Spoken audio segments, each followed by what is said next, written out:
नमस्कार। दत्तोपंत ठेंगड़ी शोध संस्थान और आदिवासी लोक कला एवं बोली विकास अकादमी के इस 3 दिवसीय आयोजन में आप सभी का समापन सत्र में आप सभी का स्वागत है, अभिनंदन है, वंदन है। थोड़ा सा एक निवेदन ये है कि फिजिकल डिस्टेंसिंग मेंटेन रखें तो ठीक रहेगा हम सबके लिए। अच्छा यही है अभी वर्तमान समय में। प्रत्यक्ष रूप से कार्यक्रम करना इस समय एक कठिन चुनौती है और इस कठिन चुनौती में जो गाइडलाइंस हैं, जो दिशा निर्देश हैं, उसका पालन करते हुए सफलतापूर्वक कोई आयोजन संभव हो सकता है। तो कृपया करके फिजिकल डिस्टेंसिंग का ध्यान रखेंगे। और सत्र की मैं रूपरेखा पहले भी बता चुका हूँ, एक बार पुनः आपसे साझा करता हूँ। यह समापन सत्र थोड़ा अलग ढंग का है। उद्घाटन सत्र में डॉक्टर कपिल तिवारी जी का बीज वक्तव्य हुआ था और उसके बाद लगातार ये चर्चा सत्रों में चलती रही। उनके अनेक जो उस समय के बातें थीं उसको लोगों ने कोट किया। भोजन पर भी, चाय पर भी अनेक प्रकार की चर्चाएं और उनसे मिलने और उनसे बात करने या उनका नंबर साझा करने के लिए बहुत सारे लोगों ने निवेदन किया। तो मुझे पता था कि ऐसा होने वाला है, इसलिए मैंने उनसे पहले ही आग्रह किया कि समापन सत्र में भी आपका सानिध्य मिले और आपका मार्गदर्शन मिले, ऐसी हम सबकी अपेक्षा है। तो हमारे इस निवेदन को पूर्ववत पहले भी जैसे हमारे निवेदन को स्वीकार करते रहे कपिल जी, उन्होंने स्वीकार किया और इसके लिए वे तैयार हुए। मैं बड़े सम्मान के साथ डॉक्टर कपिल तिवारी जी को मंच पर आमंत्रित करता हूं और साथ में हमारे तेलंगाना प्रांत से पधारे डॉक्टर HK नागू साहब को निवेदन करता हूं कि कृपया मंच पर पधारें। आइए।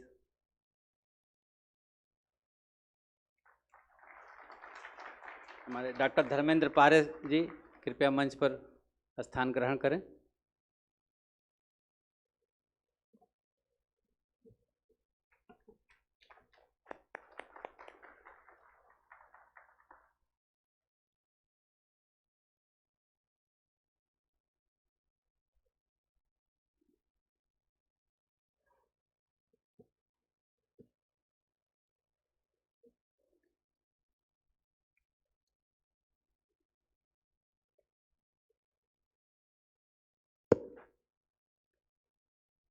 जनजातीय धार्मिक परंपरा और देवलोक, इस मुख्य थीम के इर्द गिर्द लगभग सभी सत्रों को मिलाकर के 9 सत्रों में आप सबने 3 दिन बड़ी गंभीर और सार्थक चर्चा की है, पूरी तरह से सहभागिता की है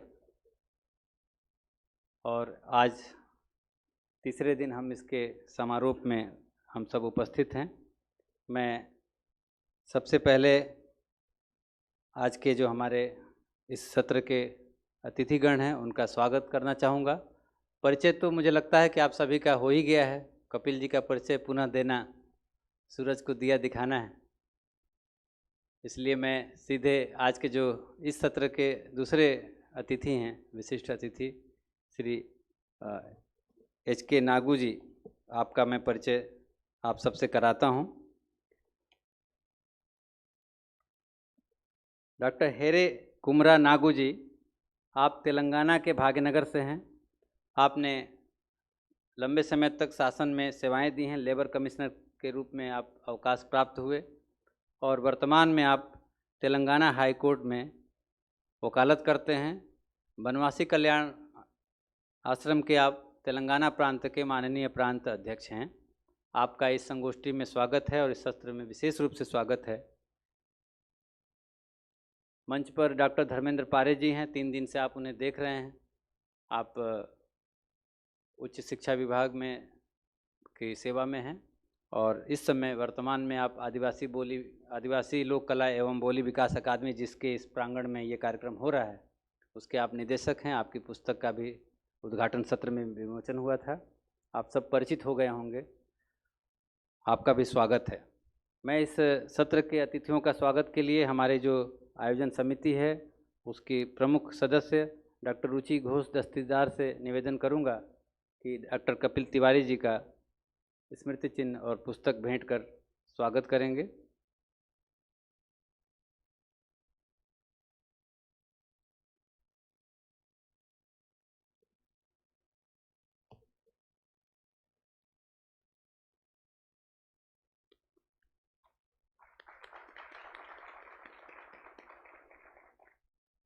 रुचि जी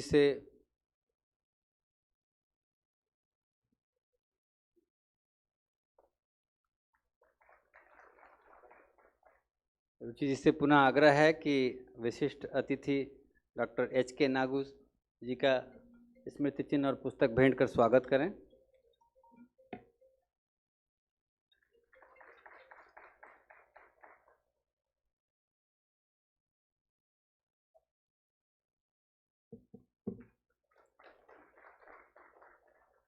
धन्यवाद रुचि जी। बंधुओं, इस जनजातीय धार्मिक परंपरा और देवलोक विषयक 3 दिवसीय इस गोष्ठी में बहुत सारे बातें हुई, बहुत सारे विषय निकले और अनेक पहलुओं पर हम सब ने चर्चा की।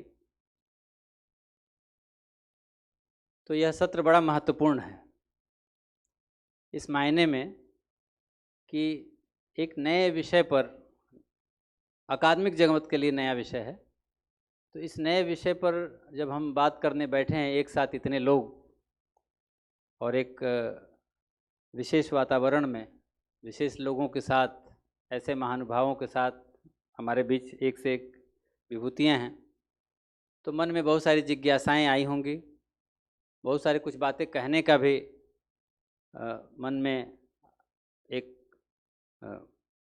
बात आ रही होगी।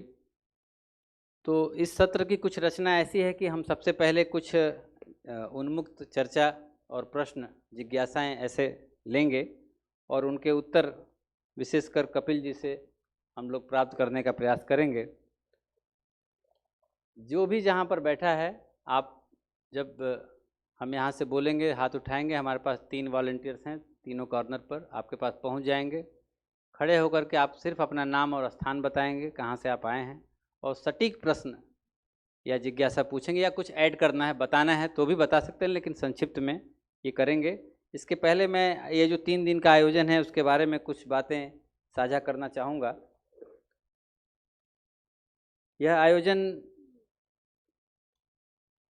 इस आयोजन की कल्पना में डॉक्टर धर्मेंद्र पारे जी की एक महत्वपूर्ण भूमिका विषय चयन से लेकर के उसके उप विषयों के चयन तक रही, और इसके पूरे आयोजन को पूर्ण करने में आपका जो एक महत्वपूर्ण योगदान है। आप भी इस मंच पर उपस्थित हैं। कुछ प्रश्नों के उत्तर धर्मेंद्र जी भी दे सकते हैं, उनसे भी आप प्रश्न कर सकते हैं, वो भी इस क्षेत्र के बड़े विशेषज्ञ हैं। थोड़ा मैं संक्षिप्त रूप से कुछ जानकारियां देना उचित समझता हूं कि संगोष्ठी में मुख्य बातें कैसे कैसे क्या रहीं। वास्तव में ये जो कार्यक्रम है, इसकी कल्पना जो थी वो 100-110 के लोगों की थी प्रारंभिक रूप में, लेकिन जब बात आगे बढ़ी और चर्चा शुरू हुई और हम लोग तैयारी करना शुरू की और अंतिम जब प्रारंभ होने का दिन आया तो हमारे पास 181 लोग इसमें पंजीकृत हैं और यहाँ पर उपस्थित रहे हैं। ये बड़े ही प्रसन्नता का विषय है कि इस प्रयास में अपेक्षा से अधिक लोगों ने अपनी सहभागिता और रुचि दिखाई है। संगठन के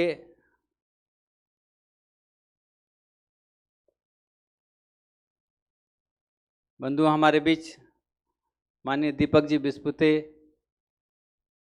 राष्ट्रीय स्वयंसेवक संघ के मध्य क्षेत्र के क्षेत्र प्रचारक जी भी आ गए हैं। मैं उनका हृदय से स्वागत करता हूं, अभिनंदन करता हूं। इस पूरे कार्यक्रम में हमने सबसे पहले तो रजिस्ट्रेशन के लिए भी आमंत्रण किया था, गूगल फॉर्म भरवाए थे। आपको जानकर खुशी होगी कि लगभग 300 लोगों ने फॉर्म भरा और हमें उसको स्टॉप करना पड़ा, और उसका चयन करते में भी बड़ी कठिनाई हुई कि कैसे चयन करें। सब लोग अपने हैं और अपनी मर्यादाएँ भी हैं, व्यवस्था की भी कुछ स्थितियाँ रहती हैं, तो उसका चयन करने में एक कड़ी चुनौती थी। बहरहाल एक बहुत अच्छी सहभागिता हमें दिखाई देती है। मैं थोड़ी जानकारी आपसे साझा करना चाहूँगा। जो मैंने टोटल संख्या बताई 181, तो इसमें छत्तीसगढ़ प्रांत से 26 लोग हमारे बीच हैं। मध्य भारत और मालवा से, मध्य भारत से 15 लोग हैं, मालवा से 17 लोग हैं, महाकौशल से 21। ये सांगठनिक दृष्टि से जो हमारे साथ जुड़े हुए लोग हैं वो उपस्थित रहे। और अन्य कुछ कैटेगरी में भी मध्य प्रदेश के 26 और लोग हैं। कुछ ऐसे लोग हैं जो अतिथि के रूप में अन्य प्रदेशों से पधारे, वो 23 की संख्या में ऐसे हमारे बीच महानुभाव उपस्थित हुए। और 29 वक्ताओं ने भी हमारे साथ बातचीत की, इस सत्रों को संबोधित किया। और अकादमिक जगत से हमारे बीच 24 लोगों ने सहभागिता की, जिसमें लगभग 12 लोगों ने शोध पत्र भी प्रस्तुत किए। एक बहुत ही सुखद बात यह है कि इसमें शोधार्थियों की संख्या 12 है और यहाँ पर उपस्थित जितने भी सज्जन हैं उसमें डॉक्टरेट 46 लोग हैं। ये एक बहुत ही प्रसन्नता का विषय है कि जो हम अकादमिक क्षेत्र का विमर्श ठीक करने की दिशा में कुछ प्रयास कर रहे हैं, उसमें आप ये लोग एक अगली पंक्ति की भूमिका निभा सकते हैं। तो ऐसे लोगों की तीनों दिन यहाँ पर उपस्थिति, उनकी सहभागिता, उनकी रुचि एक बहुत ही बड़ा संदेश देती है। इस पूरे आयोजन को संपन्न करने के लिए इसके पहले मैं एक और जानकारी दे दूं कि इसमें जो सहभागिता हुई है वो मध्य प्रदेश, छत्तीसगढ़, राजस्थान, गुजरात, तेलंगाना, आंध्र, महाराष्ट्र, झारखंड, दिल्ली और उड़ीसा से लोग पधारे हैं या जुड़े हैं। मध्य प्रदेश और छत्तीसगढ़ खासकर, इसमें मुझे लगता है कि शायद ही कोई जिला बचा है और शायद ही कोई जनजाति समुदाय बचा है जिसकी प्रतिभागिता न हुई हो। मेरे ख्याल से सभी लोगों की सहभागिता और सभी जिलों से, सभी क्षेत्रों से लोग इसमें पधारे हैं। एक और ख़ास बात यह है कि हर आयु वर्ग के लोग इसमें हैं। युवाओं की संख्या आप देख सकते हैं, अच्छी खासी संख्या है, बताने की ज़रूरत नहीं है। 3 दिन आपके साथ चाय और भोजन पर मिले होंगे। और बुज़ुर्ग भी हमारे साथ खूब हैं।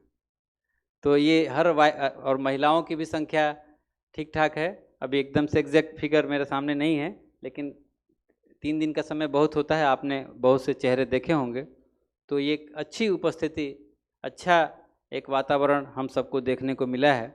इन सब की व्यवस्था में 24 वॉलंटियर्स लगे हैं जो पिछले कई दिनों से आपके व्यवस्थाओं को देख रहे हैं। भोजन, आवास, परिवहन, मंच इत्यादि व्यवस्थाओं में, पंजीकरण चीज़ों में लगे हुए हैं। तो 24 लोग इस काम को देख रहे हैं। 6 स्थानों पर हमने आवास की व्यवस्था की थी। वो TRI, NITTR, पशुपालन के 2 गेस्ट हाउस, विज्ञान भवन और NSDC, ऐसे सभी 6 स्थानों से लोगों को कलेक्ट करना, फिर लोगों को पहुंचाना, ये सारे वॉलंटियर्स ने बहुत ही खूबसूरती के साथ, बहुत परिश्रम के साथ किया है। हम उनके आभारी हैं। इस संगोष्ठी के आयोजन में आदिवासी लोक कला एवं बोली विकास अकादमी का आर्थिक सहयोग और दूसरे तरह का जो सहयोग है, यहाँ के जो संसाधन हैं, सभागार, बिजली, पानी, अन्य जो सहयोग है, वो एक बहुत महत्वपूर्ण बात है। इनके सहयोग के बिना यह कार्यक्रम संभव नहीं था। कुल 9 सत्र और उद्घाटन और समापन मिलाकर के 11 सत्र हमने यहाँ पर आयोजित किए हैं। 12 शोध पत्र पढ़े गए हैं, 24 वक्तव्य हुए हैं और अकादमिक क्षेत्र में जनजातीय विमर्श को ठीक दिशा में ले जाने की एक यात्रा यह प्रारंभ हुई है, जिसमें यह आयोजन एक बड़ा पड़ाव, एक मुख्य पड़ाव के रूप में मुझे लगता है कि दिखाई देता है। एक बहुत महत्वपूर्ण बात मैं बताना चाहता हूं कि हमने जनजातीय जो हमारे बंधु हैं जो इसमें सहभागिता करने वाले थे, उनसे हमने एक निवेदन किया था कि आप अपने आसपास, अपने समुदाय, अपने समाज के किसी एक विषय पर 800 से 1000 शब्दों में, ये जो हमारा थीम है, इसके कुछ उप विषय हैं, इसमें बहुत सारे बिंदु हैं, इस पर लिख करके ले आइए। किसी पर मंत्र पर, अनुष्ठान पर, देव पर, पितर पर, किसी भी देवी पर, किसी स्थान पर, ऐसे विषयों पर कुछ लिख करके ले आइए या हमें भेज दीजिए। तो उसमें भी काफ़ी लोगों ने रुचि दिखाई है। मैं कल से मेल नहीं चेक कर पाया हूँ, लेकिन कार्यक्रम शुरू होने तक लगभग 40-42 लोगों ने भेज दिया था। कुछ लोगों ने यहाँ पंजीयर काउंटर पर भी जमा कराया है। और जो शोध पत्र पढ़े गए हैं, इसके अतिरिक्त करीब 2 दर्जन शोध पत्र हमारे मेल पर भी आ चुके हैं। उसको बाद में हम लोग संपादित करेंगे और उसका प्रकाशन करेंगे अकादमी के साथ मिलकर के, ऐसी योजना है। 2-3 बड़े संयोग भी रहे इस कार्यक्रम में। तिथि तो हमने छुट्टी दे के की थी कि सैटरडे संडे है, लेकिन वो एकादशी का दिन था जब शुरू हो रहा था। वो पता तब चला जब लोगों ने कहा कि हमें तो फलाहार करना है, एकादशी का व्रत है। तो ये भी एक संयोग है कि एकादशी के दिन एक देवलोक पर चर्चा का आरंभ हुआ। इंद्रदेव भी खूब प्रसन्न हुए उस दिन। बारिश हो गई, हमारा टेंट थोड़ा अव्यवस्थित हो गया और भीतर भोजन करना पड़ा। तो ये तो बड़ा शुभ संकेत हमें दिखाई देता है। कुल 11 सत्र जो मैंने बताया, ये भी एक बड़ा शुभ संकेत है। और इस तरह से बहुत सारी अच्छी चीज़ें, बहुत ही शुभांक हमें देखने को मिले हैं। तो ऐसा लगता है कि सारे देव, जनजाति देव लोग पूरा प्रसन्न होकर के यहीं पर उपस्थित हो गया है और उनका आशीर्वाद हम सबको मिल रहा है।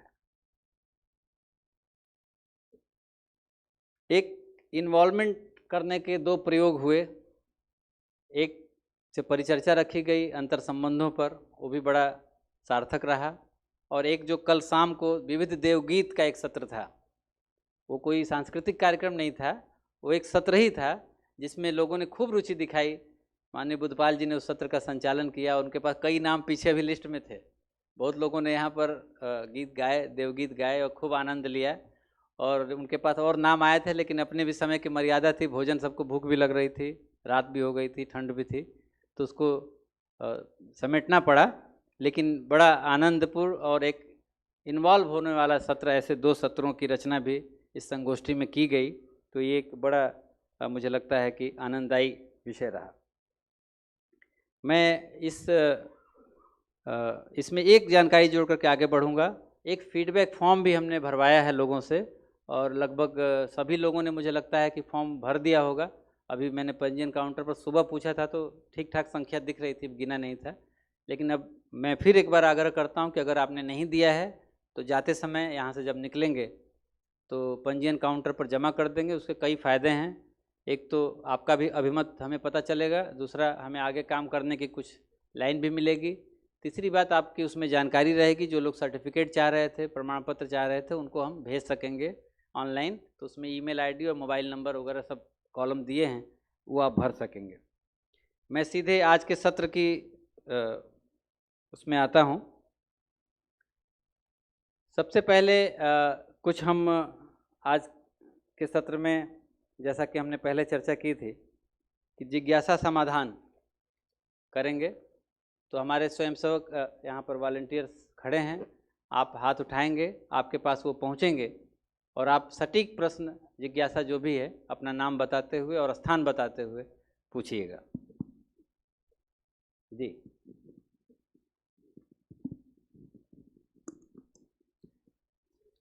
सभी को प्रणाम। अच्छा, किससे पूछ रहे हैं ये जरूर पूछ लीजिएगा। पारे सर भी बैठे हैं जी, और कपिल जी तो हैं ही, तो कपिल जी से पूछना है, एक बार ये भी बताना ठीक रहेगा। मैं अर्जुन सिंह मरकाम, महाकौशल प्रांत से वनवासी विकास परिषद का कार्यकर्ता हूँ। मेरा वैसे प्रश्न नहीं है, पर सुझाव हेतु 2 छोटे छोटे प्रश्न हैं, उनके लिए मैं निवेदन करता हूँ। जनजाति समाज, गौड़ समाज में प्रथम 6 ऋषि गोत्र भरद्वाज, वशिष्ठ, ध्रुव, उद्दालक, मार्कंडेय और पाराशर होते हैं। उनके नीचे 36 कुल गोत्र आते हैं, मरावी, स्वाम, ध्रुव, 15 आदि। इनके विषय में श्रीमद् भागवत गीता, मत्स्य पुराण आदि में लेख है जो मैंने पढ़ा है। इनको शोध के विषय में विषय होना चाहिए, ऐसा मैं माननीय तिवारी जी से अनुरोध है। दूसरा, जो इसी में जो 7 मनवंतर हैं, उसमें याम, तुषित, भावना, साध्य, अमूर्त रजा, लेखा और साध्य आदि देव जो हुए हैं, जिनको जनजाति समाज 7 मनवंतरों से पूज रहा है, उन्हीं का एक विस्तृत रूप प्रकृति पूजा है। इनको भी शोध का विषय होना चाहिए, ऐसा मेरा निवेदन। आपका सुझाव है, ठीक जी जी। सुझाव लिख करके दिया आपने, जो दिया हमने फीडबैक फॉर्म, ठीक है। सुझाव अभी मत दीजिए, अभी कोई जिज्ञासा है तो पूछिए, ताकि उत्तर भी हमें मिलेगा। इसके अगले चरण में हम कुछ सुझाव ले लेंगे। प्रश्न महेश सिंह पूछिए, सीधे धूमकेती। सीधे प्रश्न पर आइए, नाम बता दीजिए। महेश सिंह धूमकेती, डिंडोरी से।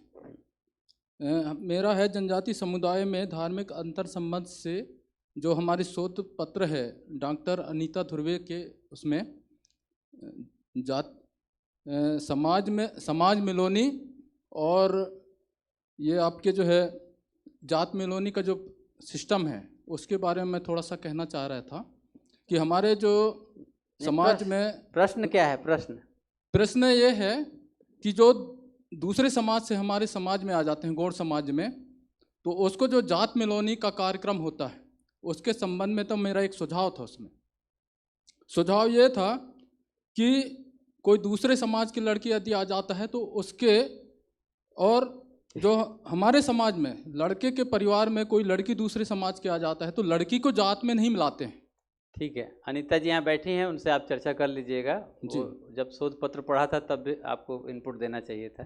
खैर, जिज्ञासा प्रश्न कोई हो तो सीधे करिए जी। हाँ, वहाँ पे रैम सिंह डोडवे, मालवा प्रांत, धार विभाग, धर्म जागरण सहसंयोजक। मेरा प्रश्न डॉक्टर साहब तिवारी जी से था कि मेरा अपना भारत शक्तिशाली, वैभवशाली, गौरवशाली और भारत की एकता, एकात्मता, समरसता, संभाव दुनिया में डंका पीटने वाले उदाहरण थे, तो भारत की एकता, एकात्मता को तोड़ने वाला ये विषैली विद्या, विषैला तंत्र सफल कैसे हुआ? माइक दे।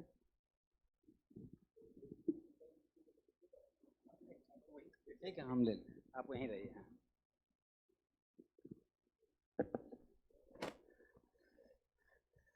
मित्र, आपने क्या नाम बताया था अपना? अच्छा, आपने बहुत अच्छा प्रश्न किया, लेकिन आप सच बताइए कि आपको नहीं मालूम इसका उत्तर?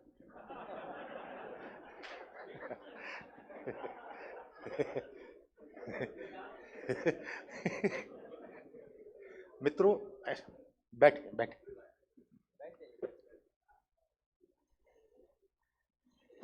देखिए, उत्थान और पतन की जातीय समाजों में एक अजीब तरह की भाग्य रचना होती है।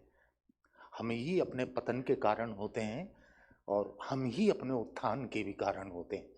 इसमें समय की भी एक भूमिका होती है और काल की भी एक भूमिका होती है।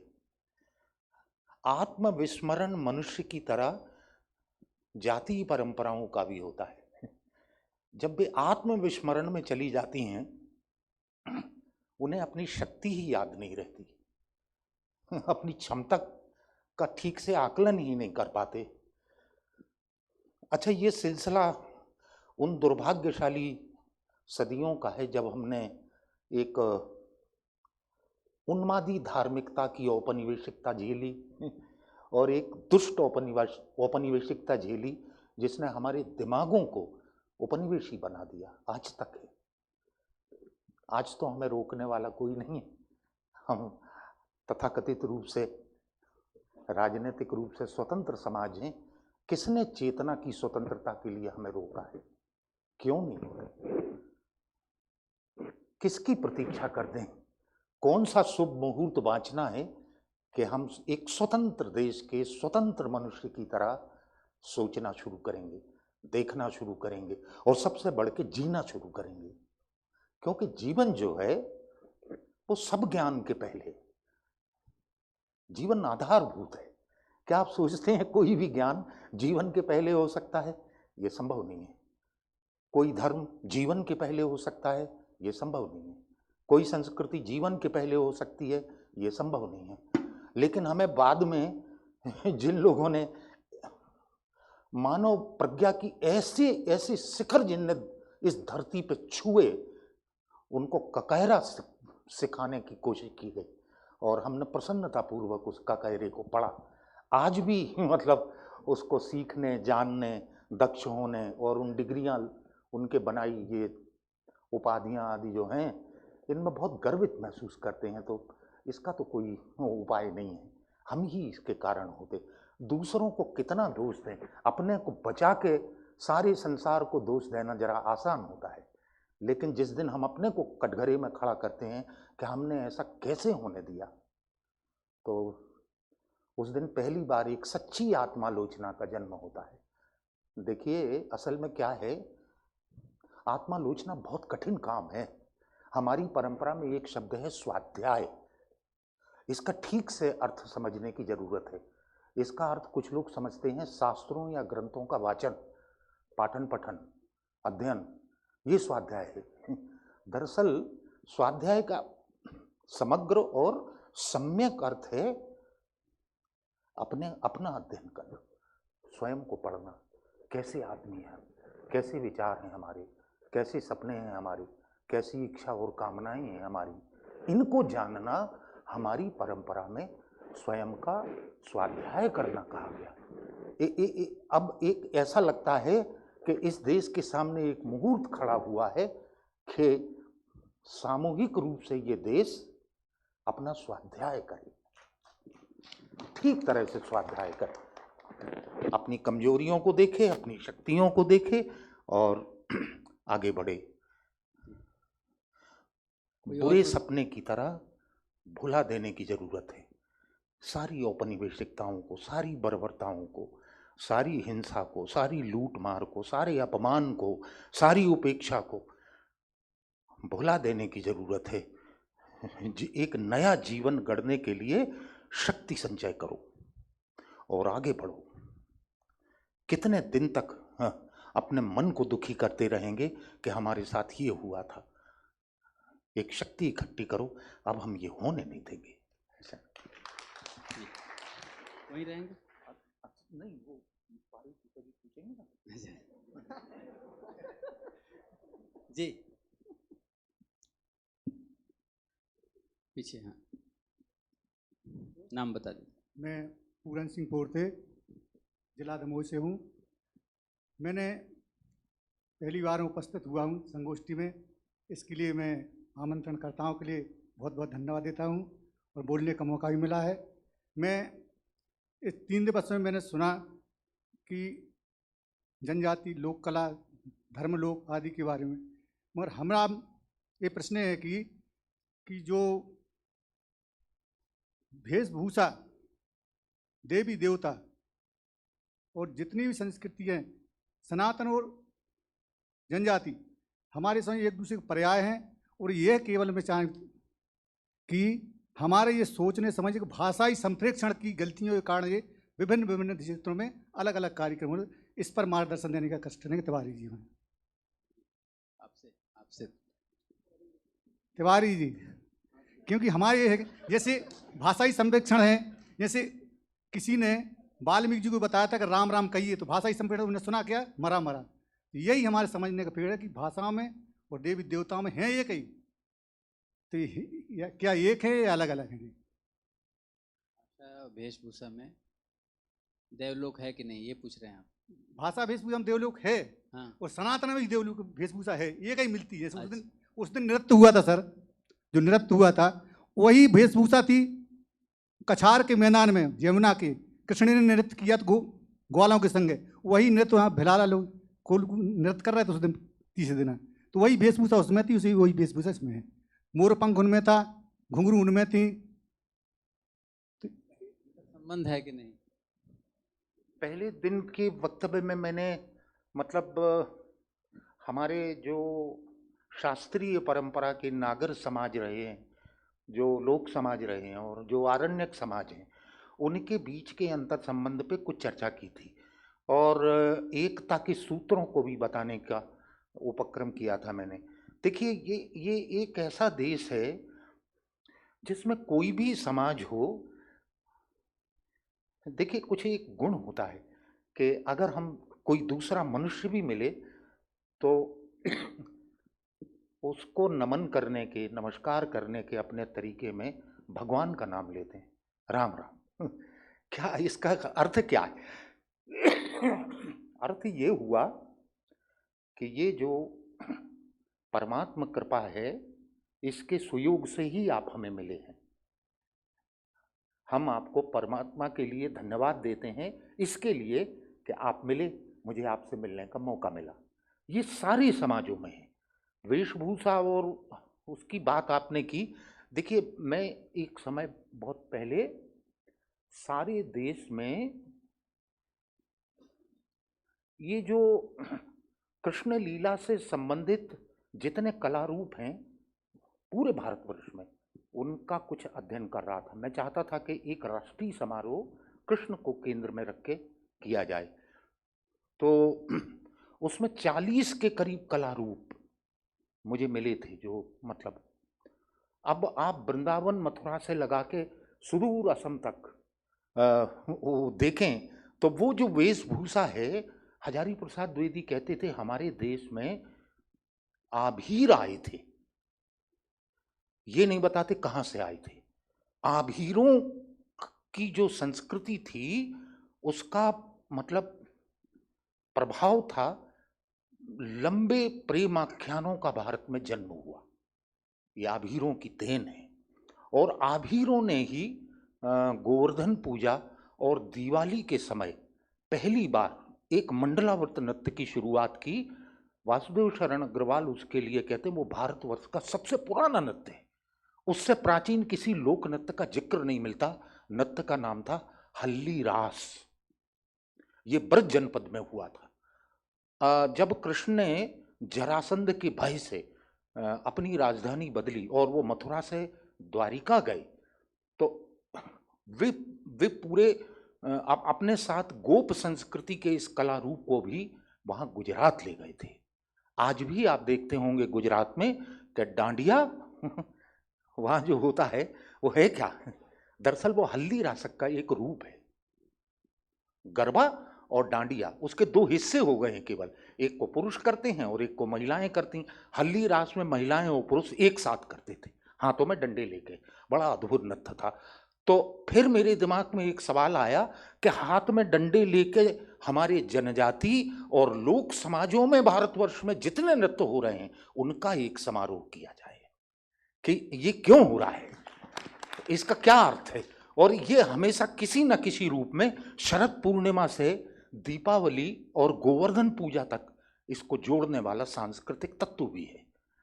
तो कृष्ण बड़े मनमोहक हैं, दरअसल उनसे बहुत सारी वेशभूषाएं हम लोगों ने सीखी हैं। कृष्ण की देशना भर भूल गए, कृष्ण की देशना रस और आनंद और प्रसन्नता। जैसे सारे देश से कह रहे हूँ इतने उदास क्यों हो, जीवन इतना गंभीर नहीं है, आओ और मेरे साथ जरा नाच करो। हेलो, हाँ जी, हेलो, और कोई प्रश्न है? हाँ जी, बोलिए। मैं प्रोफेसर मदन सिंह वास्केल, इंदौर से। मैं धर्मेंद्र पारी जी से एक निवेदन है, मेरा एक सवाल है सर।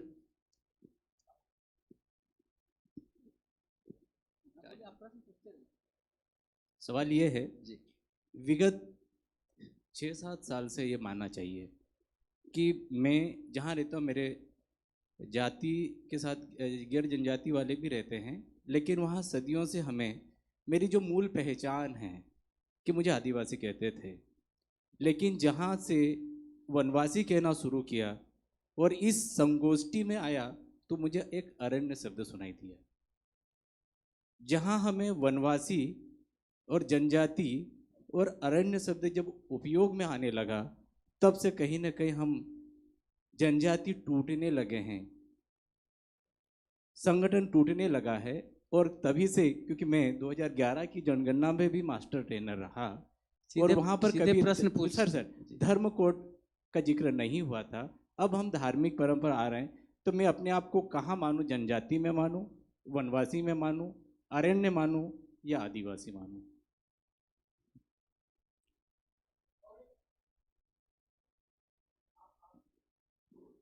अच्छा, 2 प्रश्न लेंगे, ठीक। अभी इस संगोष्ठी में विषय आया जनजाति, धार्मिक परंपरा और देवलोक। एक बीच में 2-3 सत्र में ऐसे भी आया कि इसमें अलगाव की एक विषय चल रहा है जनजाति समाज में, उसी को लेकर के। तो आज़ादी के बाद से लेके 90 तक का राजीव मल्होत्रा जी का जो भारत विखंड है उसमें उल्लेख है। तो उसके बाद भी कुछ संस्थाएं या लोग इस काम में लगे हुए हैं, तो ऐसे लोगों का और संस्थाओं का नाम अपने पास है क्या? देखिए, एक तो बात ध्यान रखें कि जो विषय है जनजातीय धार्मिक परंपरा और देवलोक, ये एक बहुत केंद्रित विषय है। इससे जुड़े प्रश्न पूछेंगे तो कुछ सार्थक चर्चा होगी, कुछ और जो नैरेटिव वाला विषय है वो विषय भी बाद में रख सकते हैं, लेकिन अभी तो जो प्रश्न है वो मुख्य थीम पर केंद्रित हो तो अच्छा रहेगा सर। बास्केल जी ने जो प्रश्न पूछा, मुझे लगता है कोई भी शब्द अपने आप में महत्वपूर्ण नहीं होता, शब्द के पीछे जो सरोकार हैं वो बहुत महत्वपूर्ण हो जाते हैं। ये जितने भी टर्म, जितने भी शब्द बाहर से हमारे लिए दिए गए, आप उन पर जरा गौर कीजिए, ये हमारे अपने शब्द नहीं थे। शब्दों के पीछे एक राजनीति थी विभाजन करने की। हमारी अपनी परंपरा में आप देखिए कौन सा शब्द था। हमारी अपनी परंपरा में तो आरण्यकवासी शब्द ही था।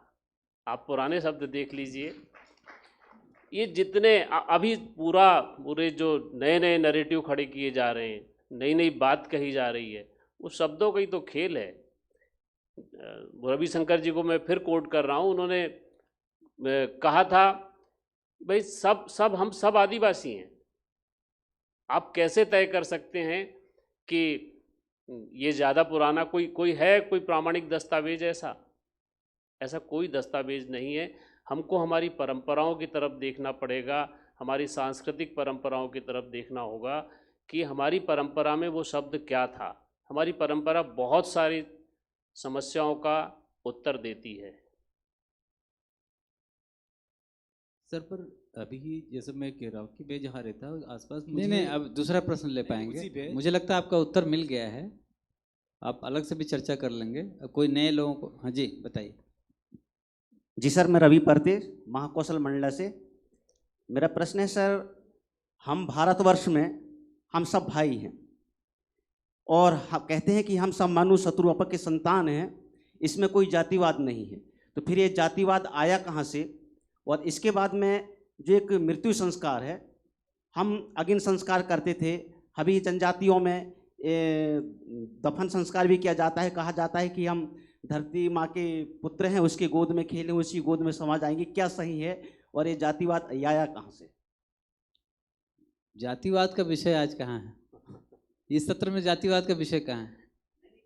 हाँ, संस्कारों पर कई सत्रों में चर्चा हुई है, मृत्यु और सब तरह के। जी जी, तो उसमें तो सब समझ में आ गया। अंतर संबंधों के सत्र में भी आया है जी कि सब में लगभग एक जैसा ही है जी। तो जाति वाला विषय आज सत्र में चर्चा ही नहीं है सर। तो दूसरा प्रश्न है मेरा वो कि मृत्यु संस्कार वाला, धार्मिक परंपरा और देवलोक जी, अनुष्ठान जी, मंत्र, ऐसे कुछ जिज्ञासाएं हैं जी जी, और इसमें कुछ काम किया जा सकता है। जी, कोई शंका है तो उस पर बात हो तो कुछ सार्थकता हो पाएगी। जी। जयपाल पुष्पतोड़े, बालाघाट से, विद्या भारती संगठन में कार्यरत। मेरा सवाल है, जैसे एक विषय आया था जिसमें 750 वो बताया था अंक, उसके साथ एक सिंबल आता है, वो किसका प्रतीक है, इसके बारे में जानना है। मंडावी जी ने प्रश्न वो शोध पत्र पढ़ा था। मंडावी जी हैं क्या? चले गए? रूप नारायण मंडावी जी ने पढ़ा था वो शोध पत्र। वो शोध पत्र तो दूसरे विद्वान थे, उन्होंने पढ़ा था। ये प्रश्न उनसे पूछा जाना चाहिए, लेकिन मैं आपके साथ में थोड़ा सा इनपुट दे सकता हूँ उसमें। मेरी खुद की जिज्ञासा है, आप इतने सारे लोग बैठे हैं जिनसे मुझे लगातार सीखने को मिलता है। जब जनजातीय भाषाओं में 9 और 10 तक की गिनती है, सहमत हैं आप इससे? कोरकू में मियाँ बारी से लेके 9-10 तक जाती है, गोंडी में जाती है, फिर 20 आता है, 100 आता है। जब गिनतियाँ उस 750 तक नहीं थी तो वो अंक कैसे आया? हेलो सर जी, मैं कल अंक की भी बात हुई थी। अंक पर अगर सिंबल की बात है तो फिर वो एक अलग दिशा में जाएंगे। आप इसी में कुछ जोड़ना चाहते हैं? हाँ बोलिए। आप एक मिनट रुक जाइए। अभी इस संगोष्ठी में तीसरा दिन और अंतिम सत्र है। वास्तविक तो ये जो बात उद्घाटन में आना चाहिए, जो पीछे मंच के पीछे जो लगा है फ्लेक्स में जो चित्र बना हुआ है उसके बारे में जानकारी चाहिए। और ये कौन सी जनजाति इसको देवलोक के रूप में मानती है, इसके बारे में जानकारी चाहिए।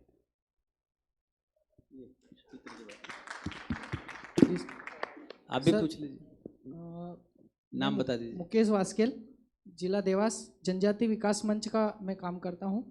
मेरा प्रश्न यह है कि जनजाति समाज में बलि प्रथा का प्रचलन है और व्यसन मुक्त करने के लिए हमारे समाज में बहुत सारे कार्य होते हैं, तो क्या बलि प्रथा पर रोक लगाना धार्मिक परंपरा से छेड़छाड़ है?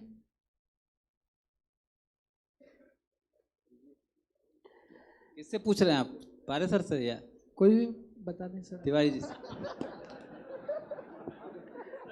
पहले उसका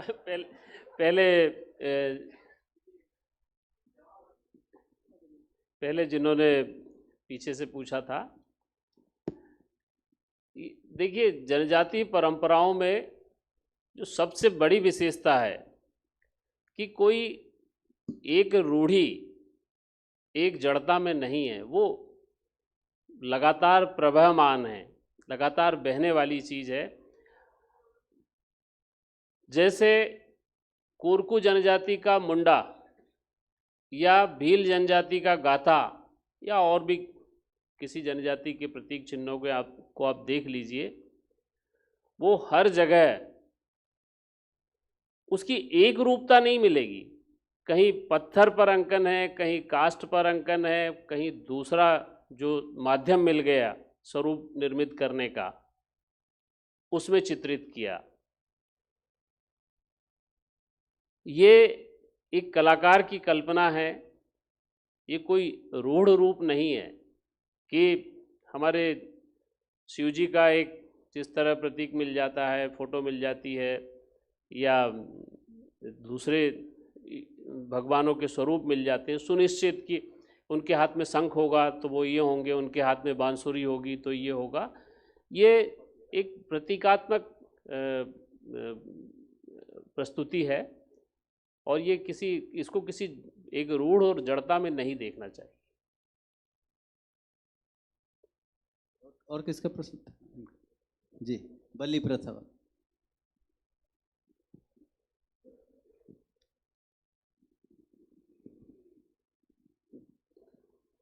हेलो, जरा प्रश्न फिर से दोहराइए आप। ये कह रहे हैं, मैं बता देता हूँ। ये कह रहे हैं कि बलि प्रथा को रोकना क्या धार्मिक परंपराओं पर कुठाराघात नहीं है? कहाँ तक उचित है उसको रोकना? देखिए, मानवीय दृष्टि से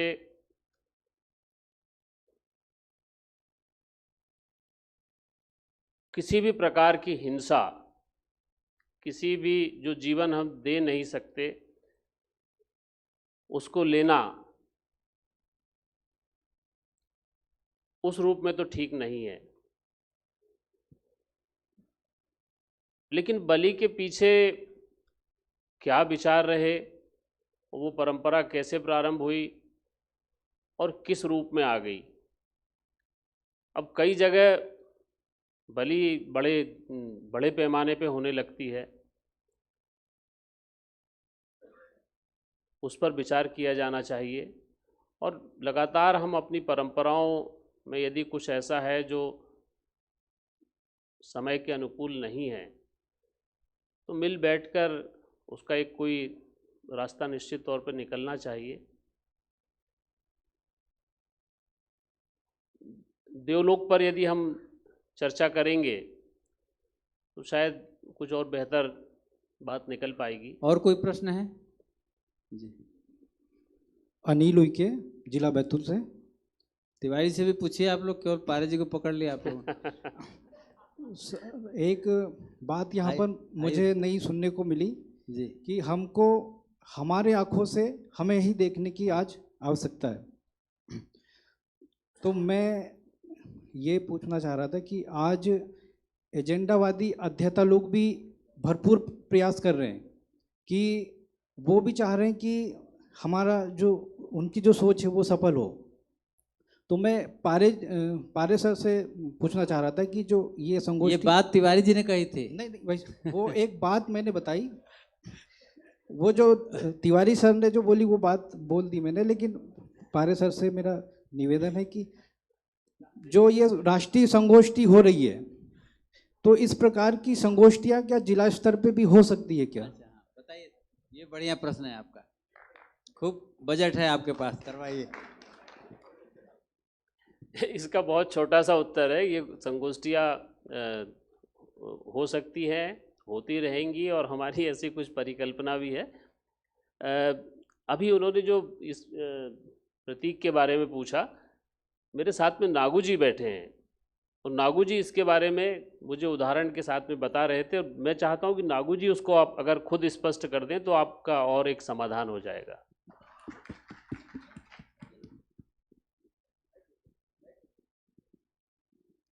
सभी को राम राम भैया। मैं गोंड कम्युनिटी से हूँ, आदिलाबाद ज़िला से। क्योंकि आदिलाबाद में पेरसापेन या गांव का देवता और जंगूबाई मानते हैं और हर जगह जहाँ पूजा होता ना, instead of 1 pillar 2 pillar will be there with marking Chandra और सूर्य, सूर्य एंड चंद्रा। इसका मीनिंग क्या है बोला तो जब तक चंद्र और सूर्य रहेगा जब तक हम हमारा धर्म नहीं छोड़ेंगे बोलते इसका सिंबल। अब कहीं भी जाएंगे आदिलाबाद ट्राइबल एरिया में, ये 4 कम्युनिटी में थोटी, कोलाम और गोंड प्रधान के जहाँ भी पूजा होता ना, ये सिंबल आपको दिखाई देती। इसमें 1 पिलर बताएगा लेकिन इसमें 2 पिलर्स है, 2 पिलर के साथ ये चंद्रा और सूर्य सिंबल हो जाती है। हालांकि मैं थोड़े फोटोस लाया हूँ लेकिन बताने में मुझे मौका नहीं मिला है, फिर भी मैं मेल से भिजवाऊँगा। उसमें कहीं भी शायद कोई आदिलाबाद देखेंगे ना, ये सिंबल आपको दिखाई देती। उसका मीनिंग वही है, चंद्रा और सूर्य जब तक रहेगा जब तक हम धर्म नहीं छोड़ेंगे बोलते। इसीलिए हमारे गोंड कम्युनिटी पर्टिकुलरली आदिलाबाद में कन्वर्सन 99% ही है। तो सामने वो आर्ट है, आर्ट नहीं है लेकिन इसको स्टोरी है, यही स्टोरी है। फिर बाद में बात। एक प्रश्न और ले पाएंगे हम लोग जी? आपने पहले तो नहीं पूछा था, नए लोगों को मौका दीजिए जी। मैं प्रतीक के संबंध में थोड़ा सा हाँ बताना चाहूँगा। नाम बता दीजिए, वहाँ अपना नाम बता दीजिए। मेरा नाम सत्यनारायण सिंह है और छत्तीसगढ़ सूरजपुर जिले से आता हूँ मैं जी, और गोंड समाज से। हमारे दादा जिन लोगों ने इस प्रतीक के संबंध में कहानी सुनाया करते थे, मैं थोड़ा सा उसी को बताना चाहूँगा। जैसे भाई साहब ने पूछा है प्रतीक के बारे में, क्या है, जब हमारा जो गोंडों का जो साम्राज्य था पहले, उस बीच में, क्योंकि उस समय साम्राज्य का कोई सीमा निर्धारण नहीं हुआ करता था, मतलब उस समय जिसकी लाठी उसकी भैंस, जो ताकतवर है वो अपना साम्राज्य बढ़ाता था और बना उस हिसाब से तय करता था। तो जब गोंडों का साम्राज्य था तो जो बाहरी आक्रमण हुए उसमें हमारे गोंड राजाओं ने पराजित हुआ और पराजित होकर के जंगल में जाकर के छुपे थे। छुपने के बाद जब महादेव पार्वती जी ने उस रास्ते से जब गुजर रहे थे तो पार्वती जी का ध्यान आया, तो बोलते हैं प्रभु देखिए तो कुछ लोग छुपे हुए हैं, इनसे बात करिए, आप क्यों यहाँ छुपे हुए हैं।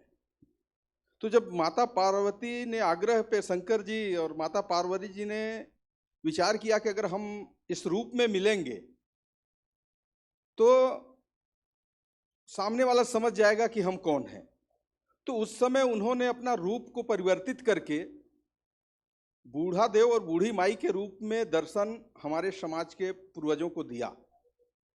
त्रिशूल जो था वो कोकी लाठी के रूप में परिवर्तित हो गया, जटा जो है एक पगड़ी का रूप धारण कर लिया और माता पार्वती बूढ़ी माई का रूप, बुढ़िया का रूप धारण कर ली और उसी रूप में उन्होंने मिले। तो जब चर्चा हुआ तो उन्होंने बताया कि ये हमारा जो साम्राज्य था बाहरी आक्रांताओं के कारण लूट गया, हम पराजित हो गए, इसलिए हम अपने प्राण बचाने के लिए यहाँ छुपे हुए हैं। तो माता पार्वती जी ने उनको आशीर्वाद दिया, बोला आपने तो असली समय में भाग खड़ा हुआ, आपका विजय तो अभी था, जाइए आप फिर मैदान में, रण क्षेत्र में जाइए और युद्ध कीजिए, आपका विजय होगा। उसी समय माता पार्वती उनके सिर पे सवार होकर के खुद मैदान में युद्ध लड़ी और उसी समय माता पार्वती का नाम रणबगिया भी धराया। और जब उनको कहे कि जब आप लोग अगर युद्ध जीत जाएंगे तो आइएगा, हम इसी पेड़ के नीचे मिलेंगे, क्योंकि हम बूढ़ा बुढ़िया चल नहीं पाएंगे, तो हमारा जाने का भी व्यवस्था है, आपको करना है। तो जब वो गए, माता पार्वती साक्षात सिर पे उनके सवार होकर के और फिर से उन्होंने विजय हासिल किया। उनको ध्यान में आया कि अरे बूढ़ा बूढ़ी तो वहीं पे होंगे, चलिए देखते हैं है कि नहीं है। तो जब वहां आए तो देखते हैं तो शंकर जी पार्वती सरई झाड़ के नीचे बैठे हुए थे। आकर के प्रणाम किए और पूछे शंकर जी क्यों भाई क्या हुआ? बोले आपके आशीर्वाद के बताए हुए दिशा पे हम लोगों ने विजय हासिल कर लिया गया। और बोले अब हमको यहाँ से जाना है, आप हमारा व्यवस्था कीजिए। थोड़ा संक्षिप्त में करिए, बस छोटा सा है, ज्यादा नहीं है। बोले जाने का व्यवस्था कीजिए, क्योंकि शंकर जी का सवारी नंदी। बोले गांव में जो अच्छा बड़ा बैला होगा तंदुरुस्त, उसको लेके आई, उसी में बैठा दीजिए, हम चले जाएंगे। और जाते जाते ये कह कर के गए कि जब भी आपके ऊपर अगर किसी भी प्रकार का मुसीबत आएगा तो आप इसी सरई झाड़ के नीचे हमको याद करिएगा, हम आपका सदैव आपके साथ में हैं। जब उनके अंतर ध्यान होने के बाद जब आता है, तब जो है जाकर के वहीं से हमारा सरई झाड़ के नीचे हम सरना देव का पूजा करते हैं। क्योंकि जब जंगल झाड़ कट गया, ग्रामीण क्षेत्रों में हम आए, तो उस समय क्योंकि हमारे समाज में प्रथा नहीं था कच्चा आप झाड़ पूरी काटने कथा का। बता रहे हैं और बता रहा, बस लास्ट है भैया जी। क्या है, उसी समय ये हुआ कि ये जो प्रतीक अपन तैयार किए, असली जगह पे आ रहा हूं, जो प्रतीक के संबंध में है। क्योंकि कच्चे झाड़ को काटा नहीं जाता था, हम लोग उसके संरक्षक थे पेड़ पौधों के।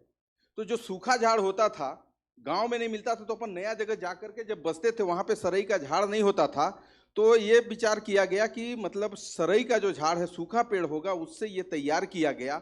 और उससे आज भी हमारे सरगुजा क्षेत्र में वो प्रतीक के रूप में इस प्रकार का करते हैं और पूजा पाठ के जगह में स्थापित करते हैं। धन्यवाद। तो ये जब से चला आया है पर चला। बहुत अच्छी जानकारी आपने दी है। अब प्रश्न लेना थोड़ा मुश्किल होगा क्योंकि समय की भी सीमा है। मैं कल एकदम, हाँ, आप लिख करके दे दीजिए, प्रश्न भिजवा दीजिए यहाँ पर, हम थोड़ा सत्र को आगे चलाते हैं। आप भी दे दीजिए।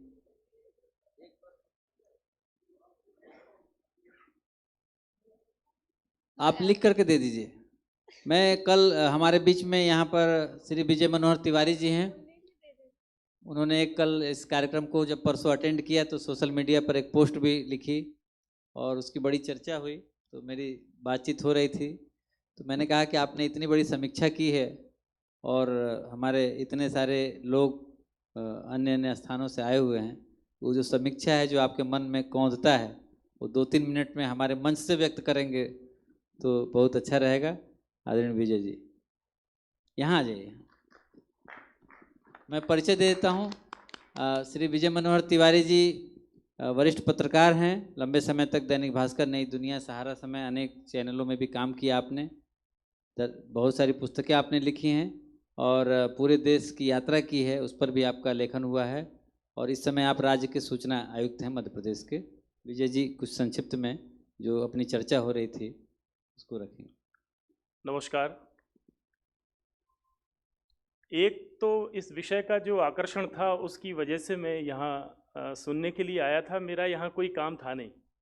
जनजातीय धार्मिक परंपरा और देवलोक, ये विषय जब मैंने पढ़ा तो मुझे लगा कि शायद मुझे किसी ऐसे देवलोक के दर्शन यहाँ होंगे, क्योंकि जो पढ़ा था मैंने जनजातीय समाज के बारे में, उसमें तो मुझे कभी कोई ऐसी चीज़ नज़र नहीं आई जो अलग करती हो हमें। लेकिन ये जब मैं यहाँ आया तो मुझे इस उम्मीद में आया था मैं कि किसी ऐसे देवलोक के दर्शन होंगे जहाँ कोई एक ऊपर बैठा हुआ 7 आसमान के पार कोई एक शक्ति ऐसी है जो डराने धमकाने वाली और उस तरह से। लेकिन जब मैं यहाँ सबको सुना मैंने, तो मुझे लगा कि जैसे मैं अपने ही देवालय के गर्भगृह में खड़ा हुआ हूँ और वो सारे देवता मेरे सामने हैं। इसके आकर्षण में मैं आया था और मैं बहुत प्रसन्न हुआ। कुछ लालच थे यहाँ आने के, जैसा कि हमने इन 3 दिनों में देखा कि डॉक्टर कपिल तिवारी को सुनना ऐसा है जैसे किसी सनातन संस्कृति के झरने में हम शाही स्नान कर रहे हों। तो ये 3 दिन में हमने 2 शाही स्नान का आनंद भी हमने यहाँ लिया। और डॉक्टर सुरेश मिश्र यहाँ बैठे हैं जिन्होंने एक बिल्कुल तीसरा आयाम तक वो हमको ले गए, और वो था इतिहास का। मैं दरअसल इतिहास में कुछ चहलकदमी करता हूँ, और जनजातीय जिक्र जब होते हैं तो वो केवल एक ऐसा जो हमारी जो मानसिकता पूरी शिक्षा पद्धति में और तमाम औपनिवेशिक कालखंड में बनी है, तो जैसे ही किसी आदिवासी, जनजाति, वनवासी ऐसे जब ये नाम आते हैं हमारे सामने, तो एक अपने आप ऐसा लगता है कोई पिछड़ों की कोई बात हो रही है कोई, लेकिन इनके ऐसे समृद्ध राजवंश भी रहे हैं। ये बहुत अद्भुत प्रसंग उन्होंने, डॉक्टर सुरेश मिश्र ने हमको बताया। और हम दिल्ली के जिन सुल्तानों और बादशाहों के इतिहास पढ़ते हैं, कोई 100 साल चला, कोई 150 साल के गुमटी अतिक्रमण दिल्ली पर, जिन्हें हमने राजवंशों की महिमा सुल्तानों और बादशाहों के रूप में दी और पढ़े। 550 साल तक एक गोंड राजवंश चल रहा है, उसका हमें कितने लोगों को पता है? कम से कम इस रूप में मुझे नहीं मालूम था। तो ये तीसरा आयाम हमें पता चला। तो मुझे ऐसा लगता है कि इन 3 दिनों का जो लब्बो लुबाब है, जो निष्कर्ष हैं, जो प्रसाद है इस अनुष्ठान का, उसमें ये जो तत्व हैं, इनके जो डॉक्यूमेंटेशन जो हुआ है, जो दस्तावेज उपलब्ध हैं, क्यों ना हम जो सब पढ़े लिखे लोग हैं, बताया कि 40 से ज़्यादा यहाँ PhD शिरकत कर रहे हैं, तो वो सारे प्रमाण जो हमें यहाँ मिले, वो हम अपने जहाँ भी हमारे रूट्स हैं, जिन गांवों से भी हैं, हम जिन जनजातियों में भी हैं, हम उनका पठन पाठन वहाँ करें। तो ये गौरव को जगाने का एक ऐसा निमित्त बन सकता है ये आयोजन, जिसका मकसद शायद ऐसा रहा हो इन लोगों का। एक दूसरा, कपिल जी ने एक जो बात कही वो बहुत अद्भुत बात कही कि उन लोगों ने ये नरेशन हमारे खड़े किए, 200 साल या जो 800 साल के आक्रांताओं के इतिहास हैं, जिनकी पूरी देवलोक की परंपरा में मातृशक्ति शून्य है, गायब है ही नहीं। और उसकी तुलना में उन्होंने ये कहा कि उन परंपराओं को देखिए जहां मातृशक्ति है ही नहीं, तो वो कैसे लोग उन्होंने बनाए हैं, वो क्या कर रहे हैं। उस दृष्टि से आप हमारी संस्कृति को देखिए, तो हमारे देवताओं के बराबर पर मातृशक्ति है, और कई बार तो पहले हैं उनकी प्रतिष्ठा। तो उसने कैसे लोग गढ़े हैं, तो वो संस्कृति और वो लोग कैसे अधूरे या पिछड़े ऐसे हो सकते हैं? तो वो है ही नहीं बिल्कुल। तो मुझे ऐसा लगता है कि इन 3 दिनों का जो ये रहा, मेरा बहुत इसमें ज्ञान बढ़ा, मेरी जानकारियाँ बढ़ी। और कल मैंने जो पोस्ट लिखी वो 2-2.5 हज़ार लोगों ने उसको, जो मुझे पढ़ते हैं, उसमें उन्होंने उसको पढ़ा है। तो ये हमारा एक टेक अवे यहाँ से होना चाहिए कि ये चीज़ यहाँ ख़त्म ना हो कि हम एक अच्छे सेमिनार में गए और हमने फ़ोटो अपने एल्बम में लगा लिए या अपने सोशल मीडिया पे डाल दिए। हमारे रूट्स जहाँ भी हैं, हम जिस गांव से भी हैं, जिस जनजाति से भी हैं, हम जो अभी बात कही कि जिलों में क्यों ना करें ऐसा, तो मैं तो कहूँगा कि गांव में 10 लोग बैठ के क्यों ना इसकी चर्चा करें, गांव में इसकी चर्चा क्यों ना करें। क्योंकि पिछले जो 1000 साल का भारत का निकट अतीत का जो इतिहास है वो इतने जख्मों से भरा हुआ है। कपिल जी ने कहा कि उसको भूलकर हम एक शक्ति अर्जित करें और आगे बढ़ें, लेकिन पता नहीं क्यों मुझे लगता है कि उसको भूलना बहुत आसान नहीं है। वो जिस तरह का 1000 वर्ष का भारत का भोगा हुआ सच है, उसको भूलना बहुत मुश्किल है, बहुत ही ज़्यादा मुश्किल है। लेकिन उससे आगे निकलना भी उतना ही ज़रूरी है। और ये जो नया भारत हम एक अपने आसपास उभरता हुआ देख रहे हैं, तो ये जो अनुष्ठान 3 दिन का है, ये उसमें एक आहुति की तरह हो और हम एक नए भारत की तरफ जाएं जिसमें कोई हम अलग नहीं है और हम सब एक हैं। तो ये जो इतिहास के प्रेत मंडरा रहे हैं आज भी, ये वामपंथियों के रूप में या सो कॉल्ड सेक्युलर के फोर्सेस के रूप में, इन प्रेत आत्माओं की मुक्ति हमारे जागरण में है। Thank you. धन्यवाद तिवारी जी। मैं आज के विशिष्ट अतिथि डॉक्टर हेरे कुमरा नागू से निवेदन करूंगा कि कृपया वो अपना मार्गदर्शन हमें प्रदान करें।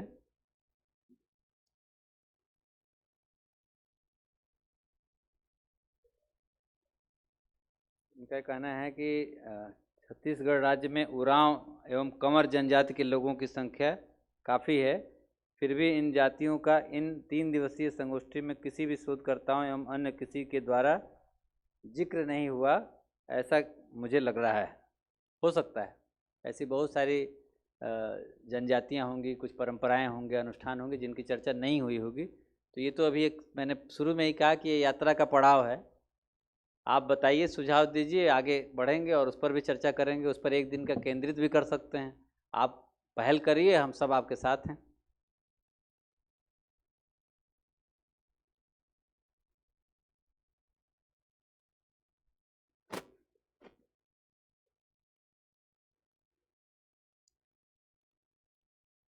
माननीय श्री डॉक्टर कपिल जी, डॉक्टर महेंद्र जी और मिश्रा जी और मेरे साथी जनजाति भाइयों और बहनियों और जो अपने जनजाति के मित्र हैं उनके भी मेरे को राम राम। इसके पहले कहे जैसा ही मैंने गोंड जाति से आया हूँ और हमने Telangana area, part of Maharashtra और गोदावरी के बोथ साइड्स हम लोग रहा करते हैं। तो ये जो 3 दिन की राष्ट्रीय संगोष्ठी हुआ है, हमें इतना मिला कि अदर एरिया में अपने जनजाति भाइयों हैं, उनका कल्चर या उनका ट्रेडिशंस और हमारी में शेयर करने का मौका मिले। और मैं इसलिए मिश्रा जी से यही बोलता हूँ कि इस तरह के वर्कशॉप्स अगर से फ्यूचर में अगर से डिफरेंट पार्ट्स में भी कंडक्ट करा तो क्लैरिटी आती है जनजाति और अपने हिंदू भाइयों के बीच में क्या डिफरेंस होती है। तो मैं तो यही कहना चाहता हूँ कि जैसा कि अभी मॉडर्न बिजनेस स्लोगन कैसा है, कोई बैकवर्ड कम्युनिटी से आता ऑफिसर बनता है तो give something back to society बोलते हैं। उसी तरह मैं हमारे भाइयों से विनती इससे है कि give something back to humanity, यानी अपने वनवासी नहीं बोलते, जनजातियों को कुछ ना कुछ दो ताकि हम मिल सकते हैं। इसमें जो है अभी इसने कहा अपने विजय कुमार जी ने, गोंडी नहीं पर दूसरे भी भील वगैरह छोटे छोटे एरिया में राज करा करते थे।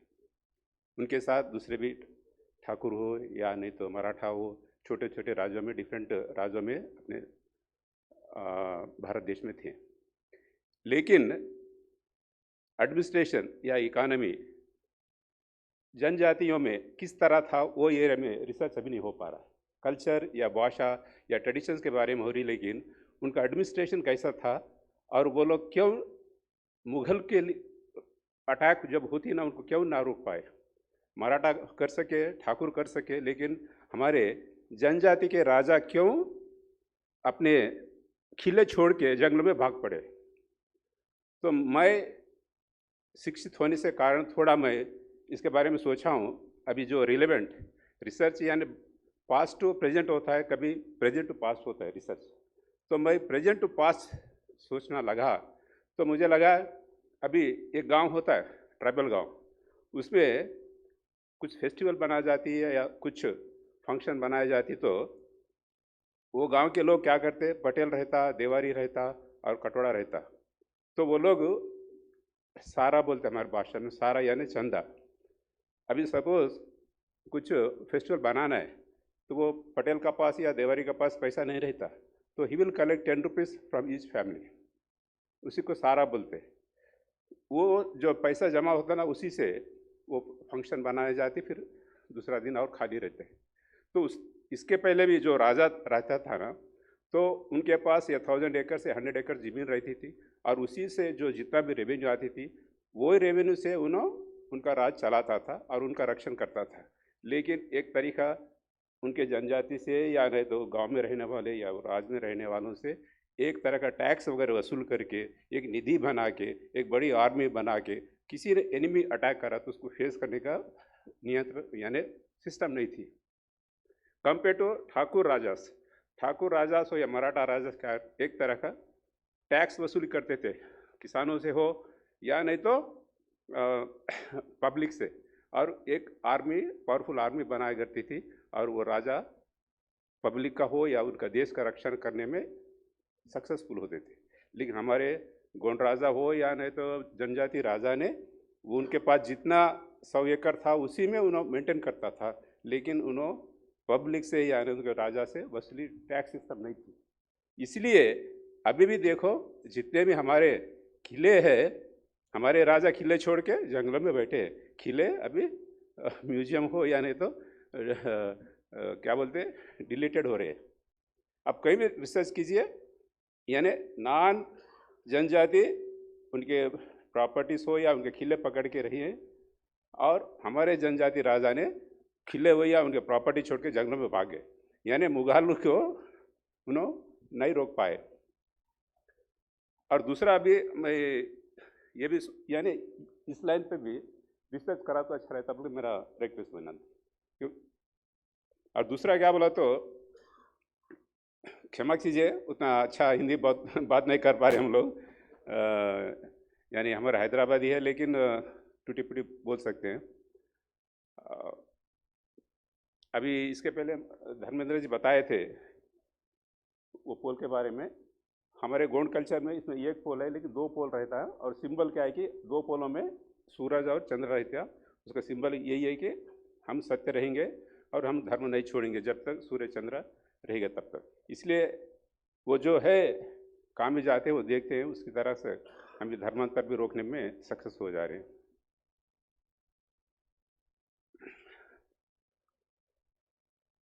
अभी जो हमारे आदिलाबाद से आए थे ना, कल जो गाना गाए थे वो बता रहे थे कि हम यानी जनजाति कितना पवित्र है, उसको कैसे रक्षण करना बोला तो बाय वे ऑफ रिसर्च, और हम विजय कुमार जी ने वनवासी जनजाति ऐसा रहने से थोड़ा लो थिंकिंग आती है। क्यों एक स्टैंडर्ड नेम रखने से, जब राजा तो राजा के जैसा ही नाम रहना चाहिए, क्यों वैसा आर्य जाति या नहीं तो आदिवासी क्यों रखना चाहिए बोले।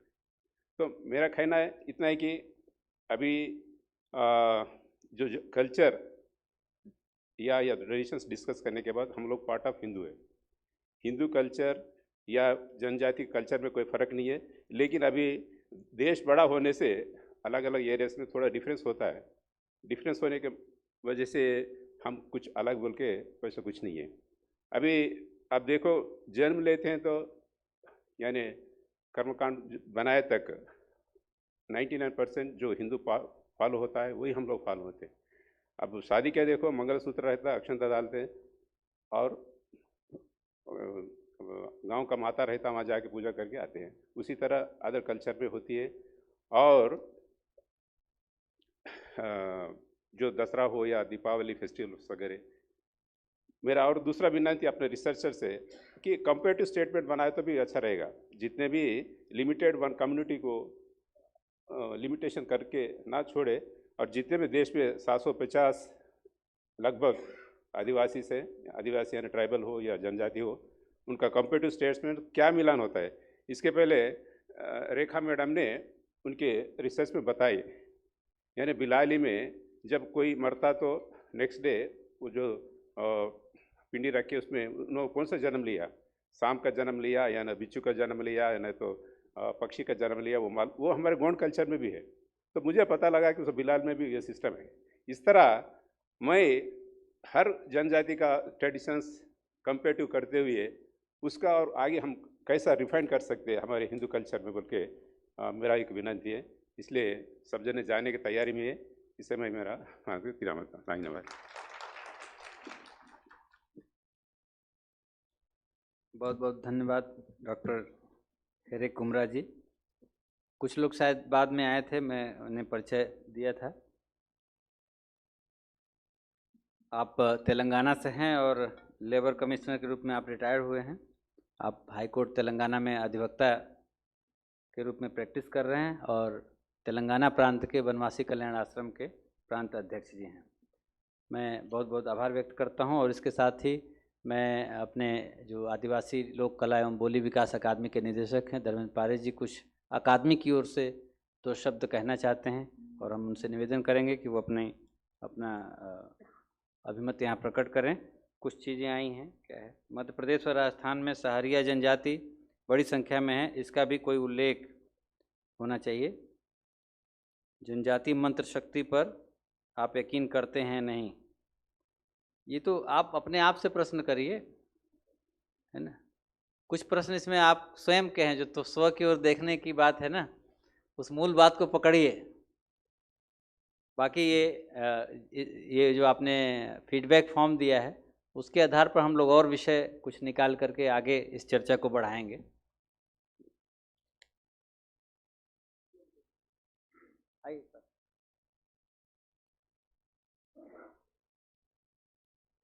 ये कुछ प्रश्न सरकार और उससे संबंधित हैं, योजनाओं वगैरह से, तो वो अभी अटेंड नहीं कर पाएंगे हम लोग। धार्मिक परंपरा और देवलोक पर केंद्रित रहना चाहिए।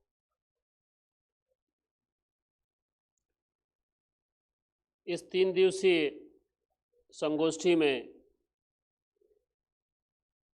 अकादमी और दत्तोपंत ठेंगड़ी शोध संस्थान के आग्रह पर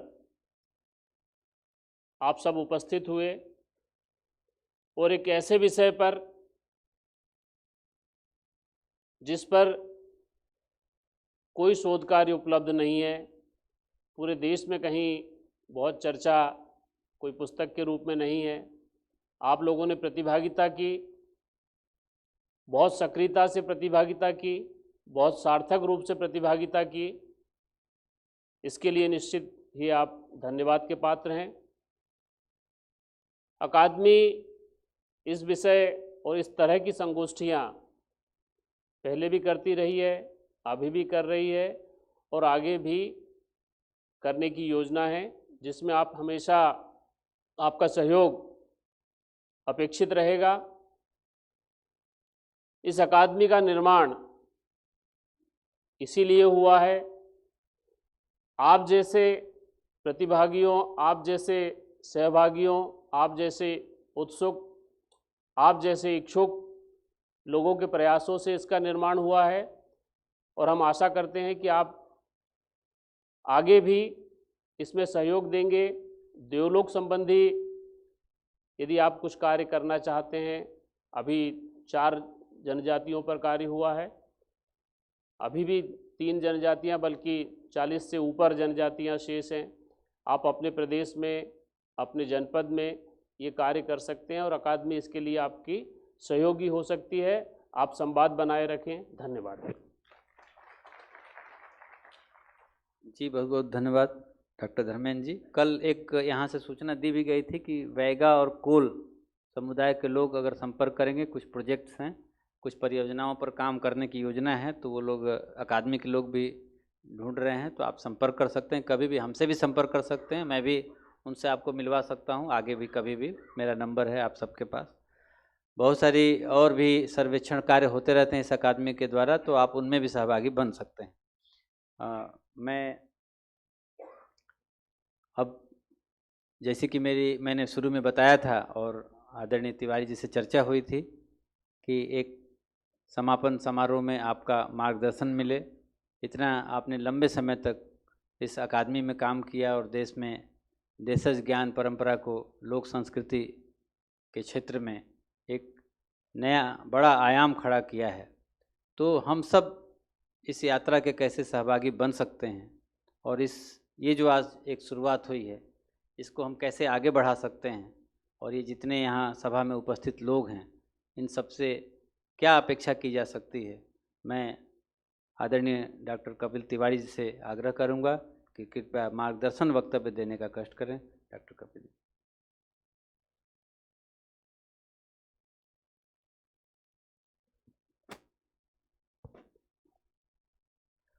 आदरणीय नागू जी, प्रिय भाई धर्मेंद्र जी, भाई मुकेश जी और इस सभागार में विराजमान देश भर से आए हुए आप सभी लोग जो संवाद में उत्सुक थे, मैं इस समापन वक्तव्य को एक तरह की बधाई से शुरू करना चाहता हूँ। बधाई इसलिए क्योंकि मैं देश भर में बहुत सारे विमर्शों में जाता रहता हूँ और मेरे जीवन का बड़ा हिस्सा उसमें गया है तो विमर्श करते हुए। हमारे देश में विमर्श करने वाली जो प्रतिभा है वो विवाद में बहुत उत्सुक है। विवाद कहाँ खड़ा हो सकता है संवाद कहाँ हो सकता है, इसकी बहुत ज्यादा चिंता वो लेते नहीं है। कहते ये हैं कि हम संवाद करने के लिए इकट्ठा हुए होता नहीं है। तो पहली बधाई तो आयोजकों को इसके लिए कि उन्होंने एक सच्चा संवाद संभव किया, और दूसरी बधाई मैं इसके लिए देना चाहता हूँ कि बड़े लंबे समय तक इसी क्षेत्र में जीवन में काम करते हुए सरकारों से मेरी एक शिकायत रही है कि आप लोग जनजातियों के कल्याण के लिए बहुत सारी योजनाएं बनाते हैं, कुछ काम करना चाहते हैं, लेकिन आपके जो प्रशासनिक केंद्र और कक्ष हैं उनमें विराजमान जो लोग हैं उनके बाहर आप किसी से भी बात नहीं करना चाहते कि कल्याण की ये योजनाएं जो हैं इनको आप लागू कैसे करेंगे। और शिकायत मेरी हमेशा ये रहती थी कि जिसका कल्याण करना चाहते हैं, आश्चर्य की बात है कि उनमें से एक भी जनजाति समुदाय के आदमी से आप पूछना नहीं चाहते कि तुम्हारी दृष्टि में तुम्हारे लिए विकास क्या है, तुम्हारा कल्याण क्या है, तुम्हारा रास्ता क्या है, तुम्हारी सहायता कैसी की जा सकती है। ये बड़ी हैरत की बात है, दूसरे निर्णय करते हैं। हमने तय कर लिया तुम्हारा विकास क्या है, हमें मालूम है तुम्हारा कल्याण क्या है। ये क्या तमाशा है। तो मैं दूसरी बधाई आयोजकों को इसके लिए दे रहा हूं कि आपने सचमुच में एक ऐसा संवाद संभव किया जिसमें हमारे बहुत सारे जनजातीय समुदायों के प्रतिनिधि जो हैं वो यहाँ पे आए हैं, और अच्छा बुरा कच्चा पक्का जैसा भी है उन्होंने सच्चीपन से अपनी बात को कहा है। तो जो भी प्रश्न कर रहे हैं, प्रश्न नहीं बन पा रहे हैं तो टिप्पणी कर रहे हैं, टिप्पणी नहीं कर पा रहे हैं तो वो कोई अपने समुदाय की रीति या जातिगत परंपरा के बारे में हमसे बात कर रहे हैं, लेकिन वे हमसे बात कर रहे हैं। जरूरी नहीं है कि वे प्रश्न हो। मैं आशा करता हूँ बहुत जल्दी, वे इतने प्रतिभाशाली लोग हैं और इतने सच्चे लोग हैं कि अपने कुतूहलों को वो जिज्ञासा में और जिज्ञासा को प्रश्नों में एक दिन बहुत जल्दी बदल लेंगे, और तब हम में से बहुत सारे लोगों को उन प्रश्नों के उत्तर देना बड़ा कठिन होगा बहुत कठिन होगा अभी तो ठीक है कि वे कुतूहल के तर्ज पे हैं, कुतूहल से हमें देख रहे हैं, कुतूहल से देख रहे हैं ये हम लोगों के बारे में आखिर बात क्या कर रहे हैं लेकिन आपने कुतूहल का आमंत्रण दे दिया ना, तो ये जिज्ञासा में बदल जाएगा। जिज्ञासा जो है एक दिन सच्चे प्रश्नों तक उनको ले आएगी, और तब हम लोगों को मंचों से विदा हो जाना चाहिए, उन्हीं को बात करनी चाहिए, जिनके प्रश्न हैं उन्हीं से कहना चाहिए तुम ही कुछ उत्तर दो ऐसा इसके लिए बधाई दे रहा हूँ कि मैं अपने जीवन में मैंने कभी नहीं सोचा था कि ऐसा कोई सुखद दिन होगा जिस दिन हम जनजातियों के बारे में कुछ बात करेंगे और उसमें अधिकांशतः जनजाति के लोग शामिल भी होंगे, है ना। ये बहुत अच्छी शुरुआत है और इसको निरंतर रखें। देखिए, मार्गदर्शन जैसी कोई चीज, क्या मार्गदर्शन, बात ये है कि बहुत सारी बातचीत मतलब होती है, कोई भी विमर्श हो, कोई संवाद हो, बहुत सारी बातचीत होती है। असली सवाल हम लोगों के सामने ये है कि बातचीत में जो कुछ, जिन नतीजों पे भी हम पहुंचते हैं, उन नतीजों का क्रियान्वयन करते हैं कि नहीं करते। अगर हम क्रियान्वयन नहीं करते हैं तो वो सारी बातचीत एक अर्थ में निरर्थक चली जाती है। तो कुछ करना शुरू करें, कुछ करना शुरू करें। और मैं आपसे ये कह रहा हूँ, मैं अपने जीवन भर के अनुभव के आधार पे आपको बताता हूँ कि जो कुछ भी आपको करना है अपनी संस्कृति के लिए, अपनी धार्मिक परंपरा के लिए, अपने देवलोक के लिए, अपनी कला परंपराओं के लिए, वो आपको स्वयं करना है। क्योंकि मेरा भरोसा जो है वो सरकारों पे नहीं है। यद्यपि मैं पूरे जीवन सरकार में काम करता रहा हूँ, लेकिन मैं जानता हूँ तंत्र कैसे काम करते हैं, व्यवस्थाएं कैसे काम करती हैं, मैं जानता हूँ। आपका आप एक अपनी पूरी विरासत को लेके आपका एक जागरण आवश्यक है। और इस बात का ध्यान रखिए कि एक वास्तविक और सच्चे संवाद के लिए हम पहचान की जटिलता के प्रश्नों में नहीं जाएंगे, वो राजनीतिज्ञों की जिज्ञासा है। क्वेश्चन ऑफ आइडेंटिटीज से शुरू करते हैं वो, क्योंकि उन्हें विभाजित करना है। एक राजनीतिज्ञ की सच्ची शक्ति जो है वो इस पर निर्भर करती है कि वो तोड़ कितना सकता है। आप जैसे ही आइडेंटिटी की पॉलिटिक्स पे जाते हैं, हजार प्रश्न हैं, हजार विवाद हैं, हजार मतभेद हैं, हजार अलगाव हैं। लेकिन मैं आपसे कह रहा हूं, हमें जोड़ने की शक्ति बनना है। हमें पहचान से ज्यादा अस्मिता पे बल देना है। क्या अस्मिता के स्तर पे मुझ में और आप में कोई अंतर है? मेरे और आपके धर्म में कोई अंतर है? मेरी और आपकी सांस्कृतिक परंपरा में कोई अंतर है? मेरे और आपकी संवेदना में कोई अंतर है? ये तो नहीं होता। ये जो संवाद है, इसका जो विषय रखा गया था, ये आइडेंटिटीज के क्वेश्चन के आसपास नहीं था। ये था होने के स्तर पे, अस्तित्व के स्तर पे, अस्मिता के स्तर पे। क्योंकि हम उन मूलभूत सूत्रों का पता लगाना चाहते थे कि कैसे हम और हमारे वनवासी भाई, हम और हमारे लोक समाज एक ही सांस्कृतिक परंपरा के बहुरूप हैं। एक सांस्कृतिक परंपरा का बहुरूप होना ये परस्परता और स्वायत्तता दोनों को इंगित करता है। आप मेरी स्वायत्तता में हस्तक्षेप ना करें, वो जैसी भी है, लेकिन मैं आपसे अलगाव भी नहीं चाहता, कभी नहीं रहा। तो मेरे और आपके बीच में हजारों वर्षों की एक परस्परता है।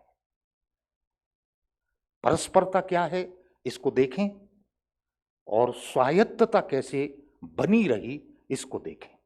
फिर वो स्वायत्तता भंग कैसे की गई ये देखें, और पहचान की राजनीति ने किस तरह से विभाजन को गहरा करने का काम किया। यद्यपि वे कह ये रहे थे कि हम ज्यादा गहरे अर्थों में समझना चाहते हैं उनने समझा नहीं है, उनने कुछ ज्यादा समझ लिया, और ये ज्यादा समझना बड़ा खतरनाक हुआ है भारत के लिए। कुछ चुनौतियां खड़ी हो गई हैं, और फिर बाहर से शत्रुओं की जरूरत कहाँ पड़ती है एक देश को ध्वस्त होने के लिए। हमारा ही दायां हाथ बायां हाथ से लड़ रहा होता है, कोई नहीं जीतता है, हम ही गिर पड़ते हैं एक दिन। इसकी बड़ी चिंता है। अस्मिता से शुरू करें, आइडेंटिटी से नहीं। हम धार्मिक परंपराओं पर विचार करने के लिए इकट्ठा हुए हैं। धार्मिक परंपरा का अर्थ है ये इसमें दो जिज्ञासाएं एक तरह की हर धार्मिकता के केंद्र में होती हैं। पहली जिज्ञासा ये होती है कि मैं कौन हूं, मैं किस लिए आया हूं, मेरे जीवन का अर्थ क्या है। और दूसरी जिज्ञासा होती है, इसको थोड़ा बहुत समझ लिया कि ये जो इतनी बड़ी सृष्टि की लीला चल रही है जगत में, ये कौन कर रहा है, ये कैसे हो रही है संभव, और मेरा इसके साथ संबंध क्या है। या ये दो बहुत आधारभूत जिज्ञासाएं हैं। तीसरी जिज्ञासा जीवन में पैदा होती है कि हर जीवन का एक समापन होता है, एक दिन मृत्यु आती है। तो मृत्यु क्या है? क्या मृत्यु के बाद जीवन बचा रहता है? क्या कुछ शेष है? तो एक नई चीज पैदा होती है कि आदमी उस चीज का उपक्रम शुरू करता है जिसकी मृत्यु ना हो, वो उसकी खोज करता है। धर्म की स्थापना अमृत को जानने की मनुष्य की अभिलाषा से पैदा होती है। मैं कौन हूं, ये समष्टि कौन है, और वो क्या है जो इस पूरे नश्वर के जगत में अनश्वर है, शाश्वत है, जिसकी मृत्यु का कोई उपाय नहीं। धर्म का केंद्र है ये। वे नागर समाज हों जो शास्त्रों को मानते हैं, वे लोक समाज हों, और वे हमारे वनवासी समाज हों, समाजों में धर्म की जिज्ञासा के मूल में जो चीजें होती हैं वो एक सी हैं भारत में। और इसलिए हमें पूरे विश्वास से दुनिया से ये कहना चाहिए कि हम एक ही सांस्कृतिक और धार्मिक धरातल पे जीने वाले लोग रहे हैं। हम एक दूसरे के परस्पर भी रहे हैं, लेकिन हमने दूसरे की पहचान का सदा सम्मान किया है। हम उनकी स्वायत्तता का सम्मान करने वाले लोग रहे हैं, इसलिए बिना कटुता के हजारों वर्षों से हम साथ में थे। जो इस बात को अब सावधानी जो है वो इसमें है कि बड़ी सावधानी की जरूरत है, क्योंकि भारत का जो पहला सेंसस हुआ था, मैं बहुत जगह इस बात को कह चुका हूं, उन्होंने भारतीय समाज में विभाजन के पहले बीज बो थे।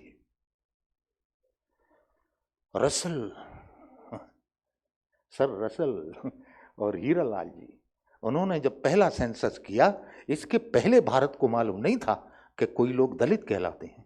उसके पहले भारत को मालूम नहीं था कि कुछ लोग आदिवासी कहलाते हैं।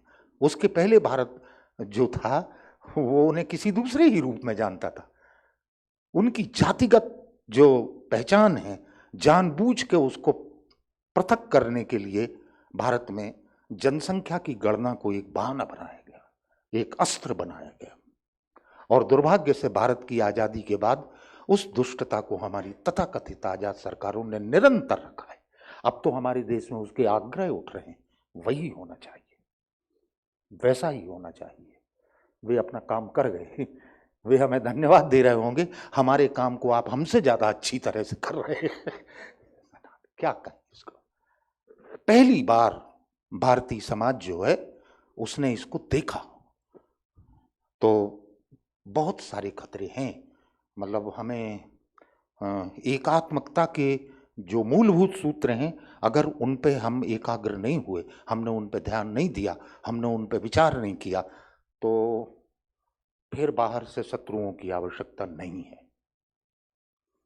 हम ही अपने भीतर से वो काम कर लेंगे जो शत्रु चाहते हैं।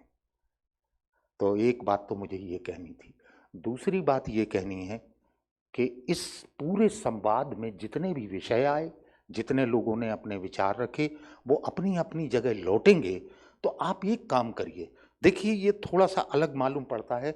मैं देखता हूं कि वो एक तरह की समष्टि है, जैसे देवलोक है, मातृशक्तियां हैं, देवता हैं। तो क्या ये संभव है कि उनके कुछ अनुष्ठान ना हो, उनकी कुछ पूजा प्रणालियां ना हो? क्या ये संभव है कि उन अनुष्ठानों में कुछ मंत्र उच्चारित ना किए जाते हों? क्या ये संभव है? अब दरअसल इसको इस तरह समझने की जरूरत है कि देवलोक के साथ एक समष्टि है जुड़ी हुई। उस पूरी समष्टि को अध्ययन का विषय बनाइए। मान लीजिए गौंड जनजाति की बात करें, गौंड जनजाति का देवलोक, गौंड जनजाति के अनुष्ठान, गौंड जनजाति की पूजा प्रणालियां, गौंड जनजाति की मंत्र पद्धति, मंत्र और मंत्रोच्चारण की पद्धति। तो एक पूरा विषय इसमें बन जाता है। ये अपने आप में एक पूरा विषय है। फिर दूसरे विषय पे आइए, क्या पूजा का कोई भी अवसर जनजातियों में आपने ऐसा देखा है जो बिना एक सांस्कृतिक परंपरा के संभव हो पाता हो? कुछ नृत्य होगा, कुछ गायन होगा, कुछ शिल्प होंगे। देवगुड़ी पे अर्पित करने के लिए मिट्टी में, धातु में, लकड़ी में कुछ शिल्प बनाने की एक परंपरा होगी। मेरे कहने का मतलब ये है कि धार्मिक परंपरा पे विचार करने का अर्थ कम से कम भारत में अकेले धर्म पे विचार करना नहीं है, क्योंकि ये विलक्षण देश है। मैं कहता हूँ कि भारत जो है, मुझे पता नहीं क्यों ऐसा लगता, कुछ दूसरे लोगों को भी लगता होगा कि ये धर्म में कम धर्म की संस्कृति में जाता है। इसको ठीक से समझ लीजिए। हम संस्कृति को जीते हुए एक तरह की धार्मिकता का आध्यात्मिक आनंद भी लेते हैं, और अगर उसको हटा दिया जाए तो वो कोरी धार्मिकता बचती है, उसका कोई बहुत मूल्य नहीं है। भारत ने हजारों वर्षों का समय गुजारा है एक धार्मिकता के साथ, और धीरे से उसने अपने रहने जीने की संस्कृति की रचना की है, जिसमें सारे धार्मिक सार को अपने भीतर समो लिया है। जो आदमी धर्म के तत्व ज्ञान को नहीं जानता, लेकिन वो उसकी संस्कृति को जीता है, और जो समाज संस्कृति को जीते हैं, उनके धर्म को नष्ट करने का कोई उपाय नहीं, संभव ही नहीं है। उसकी स्मृति को नष्ट नहीं किया जा सकता, होता ही नहीं ऐसा। और अगर एक सांस्कृतिक परंपरा में बदल गई है भारत की धार्मिक चेतना, तो आप याद रखिए कि उसकी कला परंपरा सेकुलर नहीं हो सकती, ये संभव ही नहीं। असम का सत्रिया डांस आता है आपके सामने और आरंभ होता है गणेश वंदना से, फिर कृष्ण वंदना से। तो उसने अपने आप को एक विशाल सांस्कृतिक परंपरा के भीतर के की जो धार्मिक तत्व चेतना है उससे अपने आप को जोड़ लिया कि उसको शुभारंभ कहाँ से करना है कला का। कला प्रदर्शन जो है वो शुरू कहाँ से हो रहा और अंत कहाँ होता है। ये पूरी यात्रा आपको ज्ञान की धार्मिक परंपरा, संस्कृति की जीवन परंपरा और उसके बाद कला की प्रदर्शन परंपरा में आपस में एक दूसरे से जुड़ा हुआ मिलेगा। यही जनजातीय समाजों में आप देखिए, जब मैं कहता हूं कि संस्कृति का धरातल भारत में एक है, तो मैं ऐसा क्यों कहता हूं। अभी वो एक मित्र ने प्रश्न पूछा था, वो लोक समाजों में कृष्ण को आधार बना के जो नर्तन होता है और जनजाति समाज, आपके गोंड समाज में ही सैला नर्तन जो होता है हाथों में डंडे लेकर होता है। अब ये देखें कि भारत में इस तरह के नृत्यों की संख्या 40 के करीब है, हाथों में डंडे लेके नर्तन किया जाता लोक समाजों में और जनजातीय समाजों में। ऐसा मैंने एक सूची बनाई थी, 40 तरह के नृत्य हैं जिनमें ये, लेकिन उसके केंद्र में क्या है? उसके केंद्र में वो आभीर परंपरा है, यदुवंशियों की वो परंपरा है, वो ब्रज संस्कृति उसमें सांस लेती है जो कृष्ण के साथ भारत में विकसित हुई थी। कमाल है। मैं बहुत लोगों से कहता हूं कि देखो जरा पता लगाओ बहुत ठीक से, आप लोगों ने राम के साथ दिवाली को जोड़ दिया है है ना। आज के दिन वे अयोध्या लौटे थे लंका विजय करके, दीपोत्सव हुआ था और हम उस स्मृति में दीपोत्सव करके दिवाली मनाते। दरअसल दिवाली के त्योहार के रूट पे जिस दिन भारत में ठीक से काम होगा, उसके केंद्र में आपको कृष्ण गोपालन की संस्कृति और गोवर्धन पूजा मिलेगी। ये है।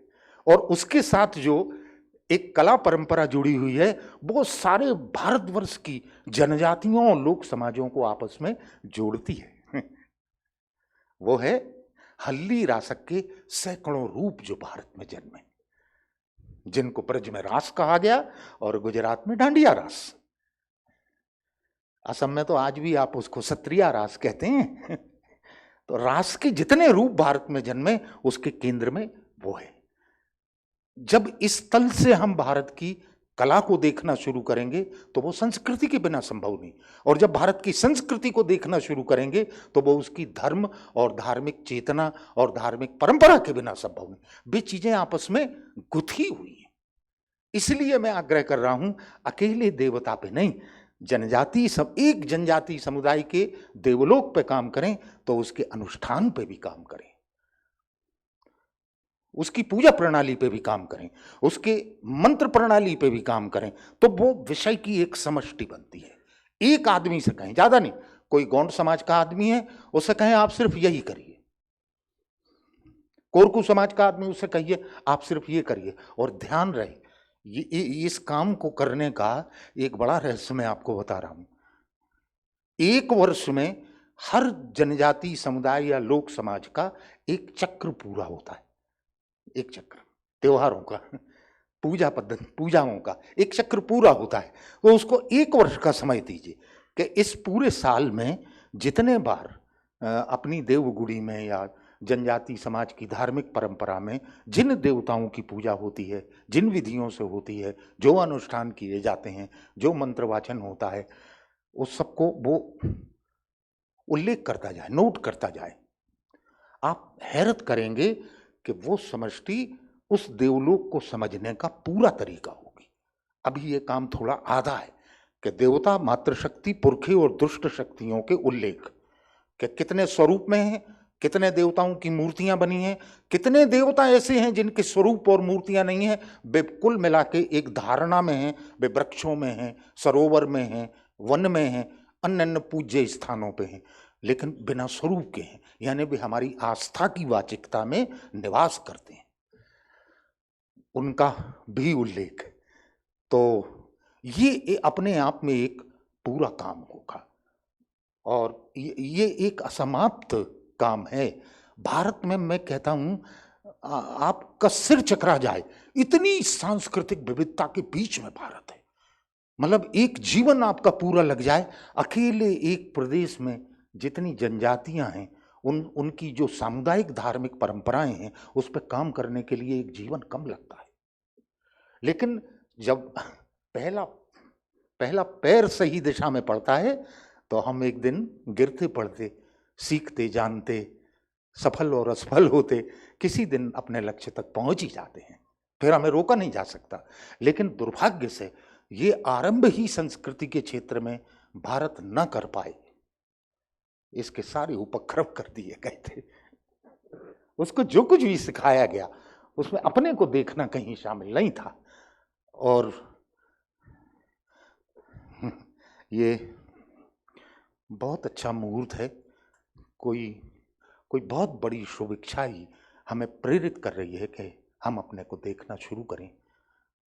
और जिस दिन ये घटना पूरी होगी तब हमारी शिकायतें कम हो जाएंगी कि दूसरों ने हमारे साथ क्या किया। हमने अपने साथ जो कुछ किया है वो भी क्षम्य नहीं है। इस बात का स्मरण रखें कि अच्छी शुरुआत जो है वो हम ही लोग करेंगे। पहला पैर रखिए साहसपूर्वक और आप देखेंगे कि विषयों की एक समष्टि आपका पीछा करने लगी है और वो समष्टि जो है आपको उसके समग्रता में सत्य का एक दिन दर्शन करा देगी कि गौण समाज है क्या। तब वे हमारे लिए कुतूहल नहीं होंगे, विलक्षणता नहीं होंगे, आश्चर्य नहीं होंगे, हम उनको लेकर घृणा या प्रेम में नहीं होंगे, हम एक तरह की समरसता में हो। भारत को अपनी समरसता को, वो समरस तो है ही, लेकिन जो विच्छिन्न करने के जो प्रयास थे उसमें समरसता का स्वप्न खो गया है कुछ। वो हम भारतीयों के सामने इस समय बड़ी चुनौती है और उस चुनौती का मुकाबला इसीलिए इसी तरह किया जा सकता कि अगर आप एक लोकांचल में रहते हैं, और बहुत अच्छा शब्द, इससे भी अच्छा शब्द उसके लिए है, आप जिस जनपद में रहते हैं उस जनपद की भाषा, उस जनपद के शब्द, उस जनपद की सांस्कृतिक विलक्षणता, इस सब पे काम करना शुरू करें। ये लोक समाज के लोगों को करना चाहिए, लेकिन जनजातीय समाज के लोगों को जो करना है वो थोड़ा सा और भी कठिन काम है और वो बाहर से गया हुआ आदमी नहीं कर सकता। देखिए उसकी सीमा है, उसका एक जीवन है, सोच है, शिक्षा है, उसके आग्रह पूर्वाग्रह हैं। मुझे हमेशा इस बात पे बहुत शर्म आती है, मैं एक गौंड जनजाति के आदमी को उसी की कला के बारे में उससे ज़्यादा क्या बता सकता हूँ जो जी रहा है उसको। मैं तो एक बाहरी आदमी हूँ ना, मैं केवल समझ सकता हूँ, समझने की कोशिश कर सकता हूँ। अगर मैं ईमानदार हूँ उस प्रयास में तो मैं उसके सत्य तक भी पहुँच सकता हूँ। तब भी मैं एक गौंड आदमी को ये बता नहीं सकता कि तुम्हारी संस्कृति क्या है। सदा ही ये विनम्रता मुझ में रहनी चाहिए कि मैं ही उससे सीखूं कि मैं इन सत्यों तक पहुंचा हूं, जरा इसकी पुष्टि कर दो एक बार, ये सही भी है कि नहीं है। धन्यवाद।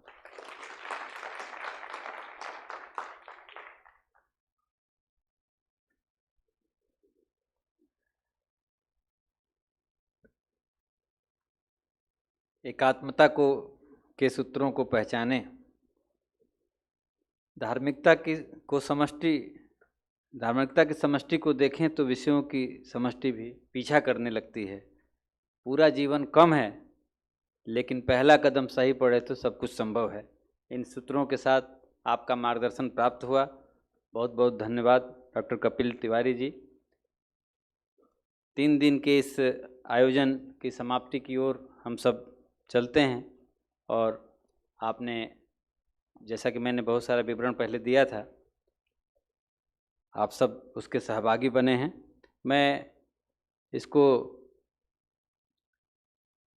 समाप्त करने से पहले कुछ औपचारिकताएं होती हैं आभार व्यक्त करने की, और वो आप जब एक कोई बड़ा आयोजन करते हैं और उसमें जब सब कुछ ठीक ठाक निपट जाता है तो एक अलग से ही आभार अंदर से आने लगता है। व्यक्त करने के लिए। तो मैं इस कड़ी में आज के जो मंच पर आसीन हमारे डॉक्टर कपिल तिवारी जी, डॉक्टर धर्मेंद्र पारे जी और डॉक्टर हरे कुमरा नागू जी, आप सभी के प्रति कृतज्ञता व्यक्त करता हूं। और इस क्रम में मैं कुछ विशेष विभूतियों का आभार करना अपना कर्तव्य समझता हूं। मैं सबसे पहले माननीय दीपक जी विस्पुते भाई साहब का आभार व्यक्त करता हूं। आपने उद्घाटन और समापन सत्रों में पधार कर हमारा उत्साहवर्धन किया है। मैं बहुत बहुत हम सब आभारी हैं आपके। हमारे बीच आज के इस सत्र में माननीय अशोक जी पांडे, दत्तोपंत ठेंगड़ी शोध संस्थान के माननीय अध्यक्ष हैं। आप पहले दिन दूसरी जगह थे ब्यावरा में, इसलिए आगमन नहीं हो पाया था, लेकिन समापन में आपने हमारे बीच हमारे सानिध्य आपका मिला हमें। हम सब आपके आभारी हैं संस्थान की ओर से और इस आयोजन की ओर से पूरी समिति आपका आभार व्यक्त करती है। इस क्रम में हमारे बीच पुणे से पधारे विशेषकर माननीय गिरीश प्रभुणे जी, बहुत ही एक लंबी यात्रा करके आप आए। आपने यहाँ पर पूरा समय दिया। आपका जो हुमंतु जनजातियों के ऊपर उनकी धार्मिक संकल्पना के ऊपर व्याख्यान भी हुआ। हम आपके हृदय से आभारी हैं। माननीय गिरीश कुबेर जी का पूरा बहुत समय से इस पूरी कल्पना में भी बहुत जगह जगह पर मार्गदर्शन मिला, हम उनके आभारी हैं। और साथ ही इस सत्र में जिन लोगों ने सहभागिता की, बहुत सारे हमारे वक्तागण, विद्वानगण जो इस समय सभा में नहीं उपस्थित हैं, लेकिन उनके सत्र हुए और उनके बहुत अच्छे उद्बोधन हुए, हम सब के आभारी हैं। विशेषकर डॉक्टर सुमेर सिंह सोलंकी जी यहाँ पर हैं, तीनों दिन उपस्थित रहे, उन्होंने पूरा समय यहाँ पर दिया। दुर्गा दास उइके जी, और वो खासकर मुंबई से अपना सत्र देने के लिए पधारे, अपना सब काम छोड़ करके। मैं उनके प्रति भी आभार व्यक्त करता हूँ। इस सभा में कुछ लोग और हैं जिनका आभार मुझे व्यक्त करना चाहिए। डॉक्टर सुरेश मिश्रा जी यहाँ पर उपस्थित हैं, डॉक्टर रविंद्र कनेरी जी उपस्थित हैं, अपने डॉक्टर श्री विजय मनोहर तिवारी जी, ऐसे बहुत सारे लोग हैं जिनको नाम लेना इस समय बहुत लंबा हो जाएगा। मैं सबके प्रति हृदय से आभार व्यक्त करता हूं। और साथ में इस आदिवासी लोक कला अकादमी के श्री अशोक जी मिश्रा, विनोद गुजर और उनके सभी सहयोगियों का, कैमरा टीम का और यहाँ के जो मंच व्यवस्था में लोग लगे थे, मैं सभी के प्रति आभार व्यक्त करता हूं, उन्हें धन्यवाद देता हूं कि उन्होंने बहुत ही समयानुसार सब चीज़ें बहुत ठीक तरीके से संचालित की। हम उनके लिए बहुत बहुत आभारी हैं।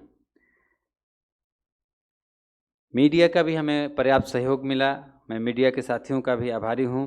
और अंत में मैं यहाँ पर उपस्थित, जैसा कि मैंने प्रतिनिधियों की संख्या बताई थी, देश भर के अनेक राज्यों से आप सभी पधारे हैं।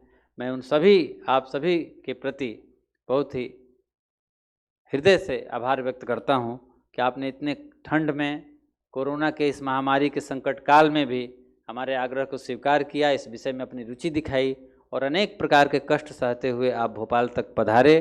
3 दिन तक आपने इसमें पूरे मनोयोग से इस सत्रों को सुना, उसमें सहभागिता की और आपका सहयोग मिला। सत्रों का एक बहुत खास बात रही, तीनों दिन की सत्र समय से शुरू हुए, समय पर समाप्त हुए, और ये एक बहुत बड़ी सार्थक बात होती है किसी भी बड़े आयोजन के लिए। बड़े आयोजन जब मैं कहता हूँ तो कोई ऐसा नहीं, लंबा है थोड़ा, 3 दिन एक बड़ा समय होता है, लंबा समय होता है उसको चलाए रखने के लिए। इसमें प्रतिभागियों का ही सहयोग बहुत महत्वपूर्ण होता है। आप सब ने 3 दिन बड़े धैर्य से, बड़े ही निष्ठा से और बड़े समर्पण से आप सब ने इसको अटेंड किया है, ये बहुत ही सराहनीय बात है। मैं दत्तोपंत ठेंगड़ी शोध संस्थान की ओर से बहुत बहुत आप सबको धन्यवाद ज्ञापित करता हूँ। और एक चीज़ के लिए क्षमा भी चाहूँगा कि आप 3 दिन यहाँ पर रुके तो आपको हो सकता है कि नहाने के लिए गर्म पानी ना मिला हो, ठंड है, कुछ कहीं पीने के लिए गर्म पानी ना मिला हो, कुछ तो कठिनाई ज़रूर आती ही है, ऐसा संभव नहीं कि कठिनाई ना हो, कुछ छोटी मोटी कठिनाइयाँ ज़रूर आपको आई होंगी। हम उसके लिए अपने आयोजन समिति की ओर से क्षमा प्रार्थी हैं और आशा है कि आप क्षमा कर भी देंगे। मैं अंत में यहाँ पर अपने दत्तोपंत ठेंगड़ी शोध संस्थान के सचिव श्री दीपक शर्मा जी के प्रति भी कृतज्ञता ज्ञापित करता हूँ। आप पूरे समय यहाँ पर हमारा मार्गदर्शन करते रहे, उत्साहवर्धन करते रहे और आपका हमें एक ऊर्जापूर्वक सहयोग मिलता रहा और हम सब इस कार्यक्रम को सफल बनाने में, बल्कि सफल तो एक बहुत छोटी सी बात है, कपिल जी हमेशा कहते हैं कि सफल होने से ज़्यादा महत्वपूर्ण है सार्थक हो जाना। मुझे लगता है कि हम सार्थकता की ओर बढ़ रहे हैं। आप सभी का पुनः पुनः स्वागत है। आप सभी भोजन पर आमंत्रित हैं और इसी के साथ हम सब आपसे विदा लेते हैं। मैं कल्याण मंत्र के लिए वहीं पर अपने स्थान पर डॉक्टर रेखा नागर जी से अनुरोध करता हूं कि वो कल्याण मंत्र पढ़ेंगी। हम सब सामूहिकता में उसका वाचन करेंगे और यहाँ से भोजन की ओर प्रस्थान करेंगे। एक मिनट के लिए सब ध्यान मुद्रा में बैठ सकते हैं क्या, पालकी मार के? 1 मिनट का बस। नहीं बैठो तो खड़े खड़े बोलना।